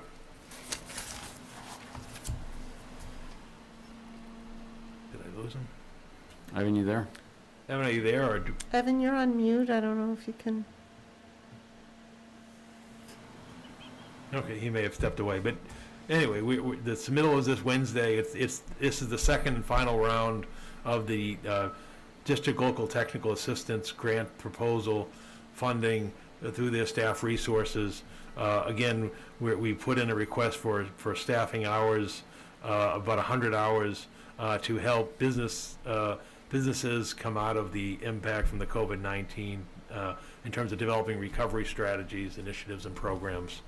And again, this work would be completed by the end of the calendar year, along with the other efforts that are ongoing as part of the recovery efforts. Well, just a note, it looks like the phone number there is missing a digit. Oh, and okay, thank you. I'll note that. Dr. J. Thank you. Oh, Evan's back. Okay, anything you want to touch upon, Evan, under that DLTA grant? No, you're handling it perfectly. I'm having a rough night. All right, thanks. Okay, thank you. Next one is Bentley Lane donation. It seems to be a trend. We received a correspondence from the owners of two parcels on Bentley Lane. One has frontage to Bentley Lane, and one is the back lot. What happened here is the property owner sought to develop the rights to develop that back parcel and was denied. And basically, they don't want to pursue any further action, and apparently don't want to pursue any sale to abutting property owners. So they approached the town to seeing if the town would be interested in acquiring, by gift, these two parcels. I sent it off to the Conservation Commission to see if they'd want to make it a conservation park, pocket park or whatever. The conservation noted that it doesn't adjoin any addition conservation land, and therefore they do not have any interest in accepting the land for conservation purposes. As you can see, a portion of the land is wet, there is a grade difference from the front to the rear of the property. And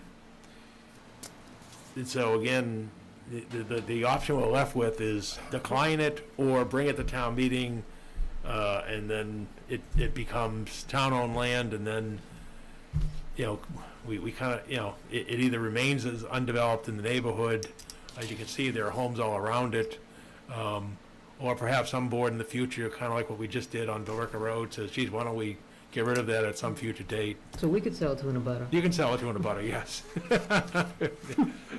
But, so that's, you know, as far as I understand it, there's no, it's not a gift with restrictions.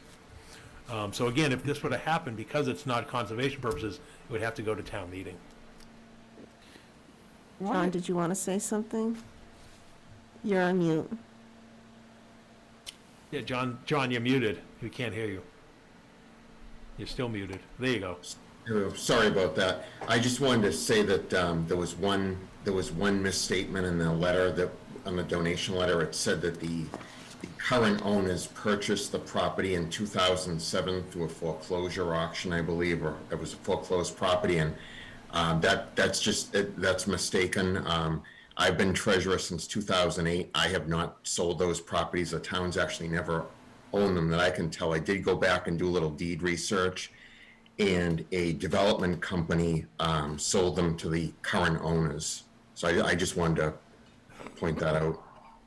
I don't know if you sat on this, Mark, when you were on the Board of Appeals, but. I don't recall it, Okay, no. but anyway, there, you know. Yeah, I was gonna ask John a question, or you about a question about that. I went through the registry of deeds, and I didn't see that it was ever owned by the town, so that was my first question. My other question was, how come the town owns two of the lots in that street? It's kind of rare that you see this many lots in a street the town owns. My predecessor tried to unload those lots years ago, and then I think my first year, we tried to, and you got neighborhood pushback, much like this gentleman encountered.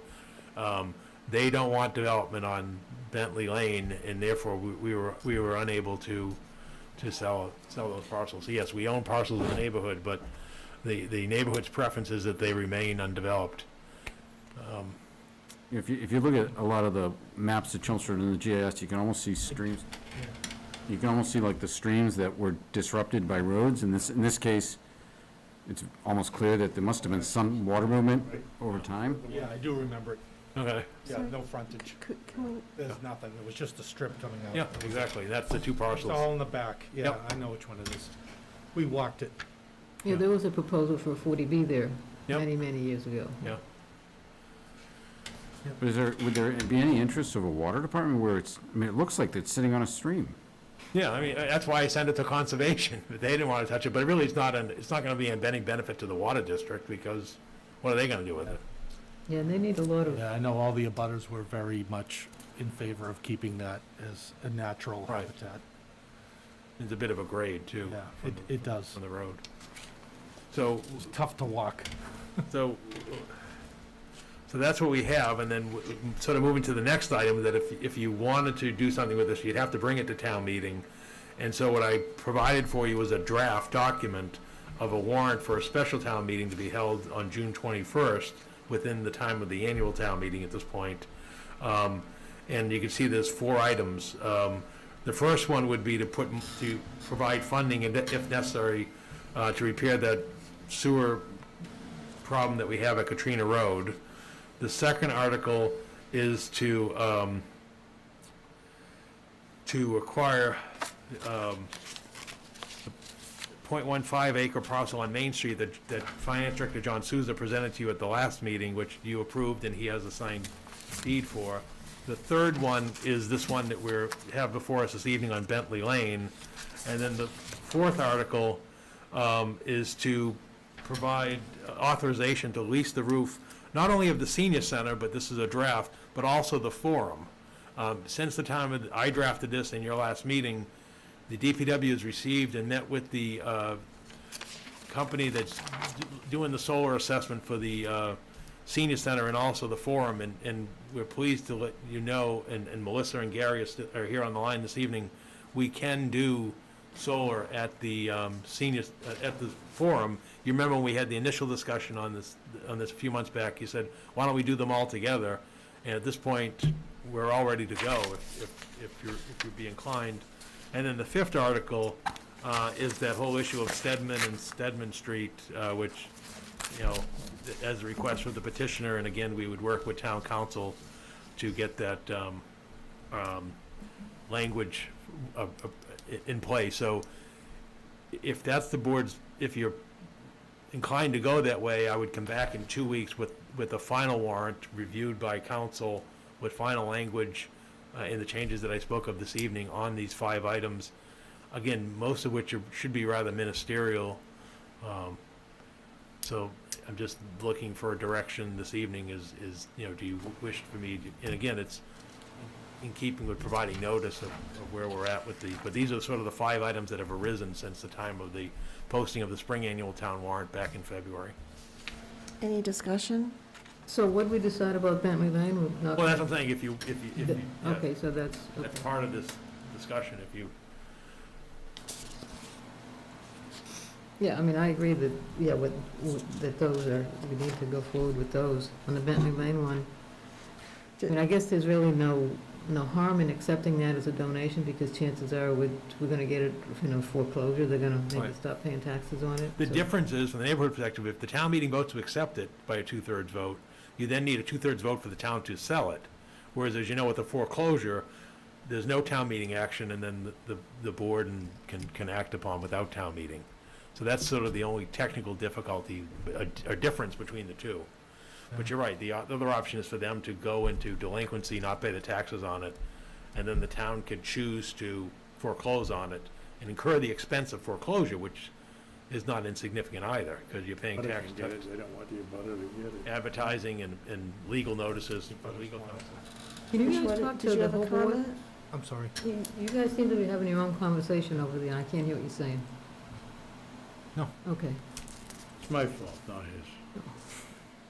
I'm not having a discussion. Relax. So let me put it this way, does anyone have any objections to putting these 5 articles on a special town meeting warrant for June 21st? Is that what you need, Paul? Yeah, just kind of like the previous article, do you want me to continue the resources, because it's gonna. I'd take rather some time. Bentley Lane keep paying their taxes. Yeah, but they're not going to. Are you sure they're not going to? Well, like I said, the logical thing, Ken, would be to approach an abutter and say, just like we just saw happen on, you know, off of Billerica Road, and say, hey, you know, but I think there's such hard feelings that someone comes and does this instead, but, We have John Souza back. yeah, John, Did- but taxes aren't, good. There are taxes owed right now on at least one of those parcels. I just wanted to point out for the board's information that over the past 10, 12 years, at least one of those parcels, if not both, have cycled in and out of tax title at least 5 to 6 times, just since I've been treasurer. So what's So they- owed on it right now? I want to say it's probably under $1,000. I don't have that information in front of me, but I can get it for you. The taxes were brought up to date before the parcels were brought before the Board of Appeals, but I'm just saying historically, looking back, at least 5 times in tax title. So my concern would be, or my recommendation would be, if it takes an act of town meeting, a vote of town meeting for these to be sold, because as the town manager said, if we just end up foreclosing these parcels, my concern would be that someone can contact me, as they've done with other parcels, and contact the board or the town manager and say, gee, I'd like to buy those Bentley Lane parcels. We'd like to have the treasurer offer them at an auction. And then if we sell them to another person, and that person decides to take them back to the Board of Appeals someday when they're allowed to by statute, if they are, you would start all this process all over again. So that would be my concern or recommendation.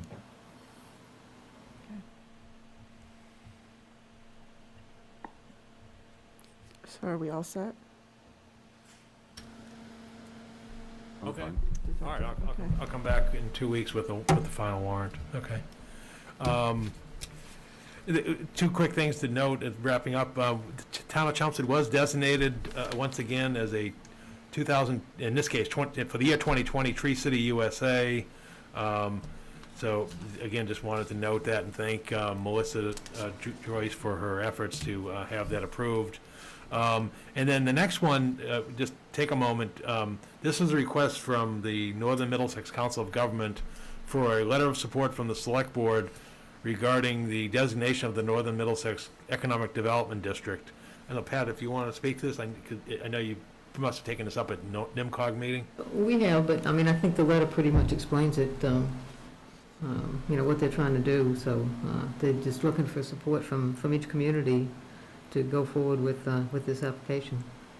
Basically do economic development activities in the region.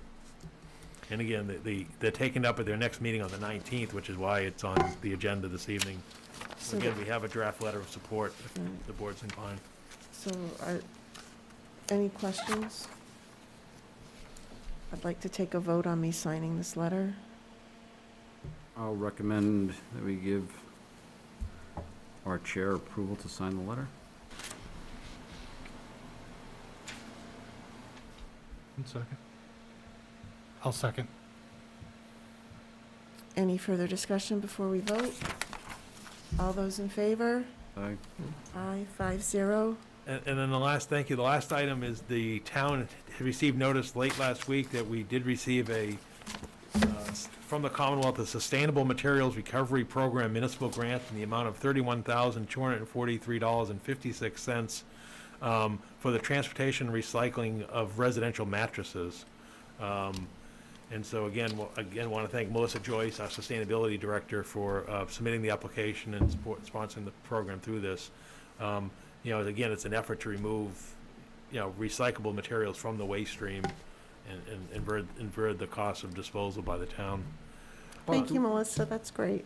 Do we still have a mattress recycler on Glen Ave or off of Glen Ave? No, that didn't No. happen. That didn't It happen. never, oh, that's right, they That was applied. gonna be UTEC. Got it. They backed away. But they're still around in Lowell Yes, they're in taking Lowell. mattresses. Yeah, You're yeah, in right, fact, okay. I just saw something that they've saved 10,000 mattresses from going into the Cambridge Wow. landfills, so that's pretty amazing. Well, I'd like to also second Virginia's comment, so thank you to Melissa. And then, just one appointment this evening, Recycling Committee, Rebecca Soderman, for a one-year term expiring June 30th, 2021, and then we'll put her on the cycle in a couple months, next month. I'll recommend approval of the town manager's applicant, Rebecca Soderman. Yep. For the recycling committee. I'll second. All those in favor? Aye. Aye, 5-0. The next document in your packet, Paul put together a proposed meeting schedule for the remainder of this year through April. I asked him to put in Monday, July 19th or Monday, August 2nd as a goals work session. I thought it worked well for us to just have a dedicated meeting to do that. So I wanted to get your feedback on that. I know people tend to be busy in July with other things, so.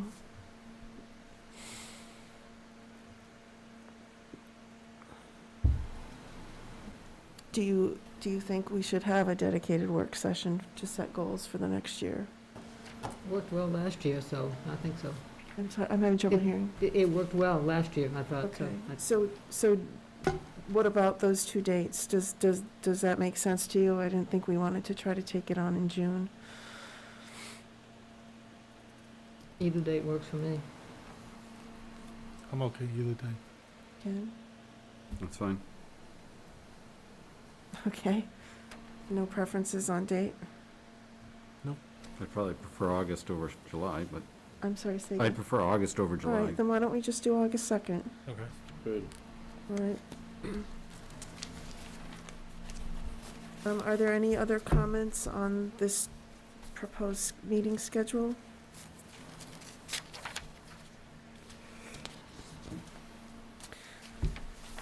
Paul, my only other thought was on the October 18th, prior to fall annual town meeting.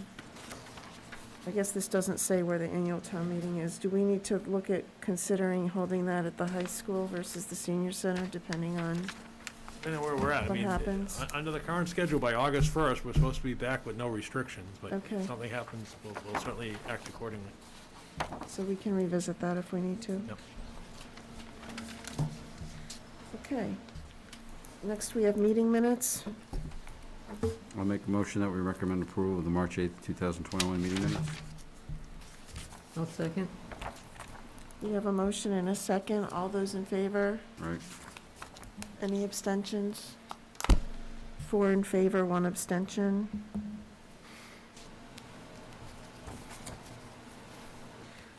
Next, we're at liaison reports. George, do you have any? Pat? Yeah, I have a couple of things.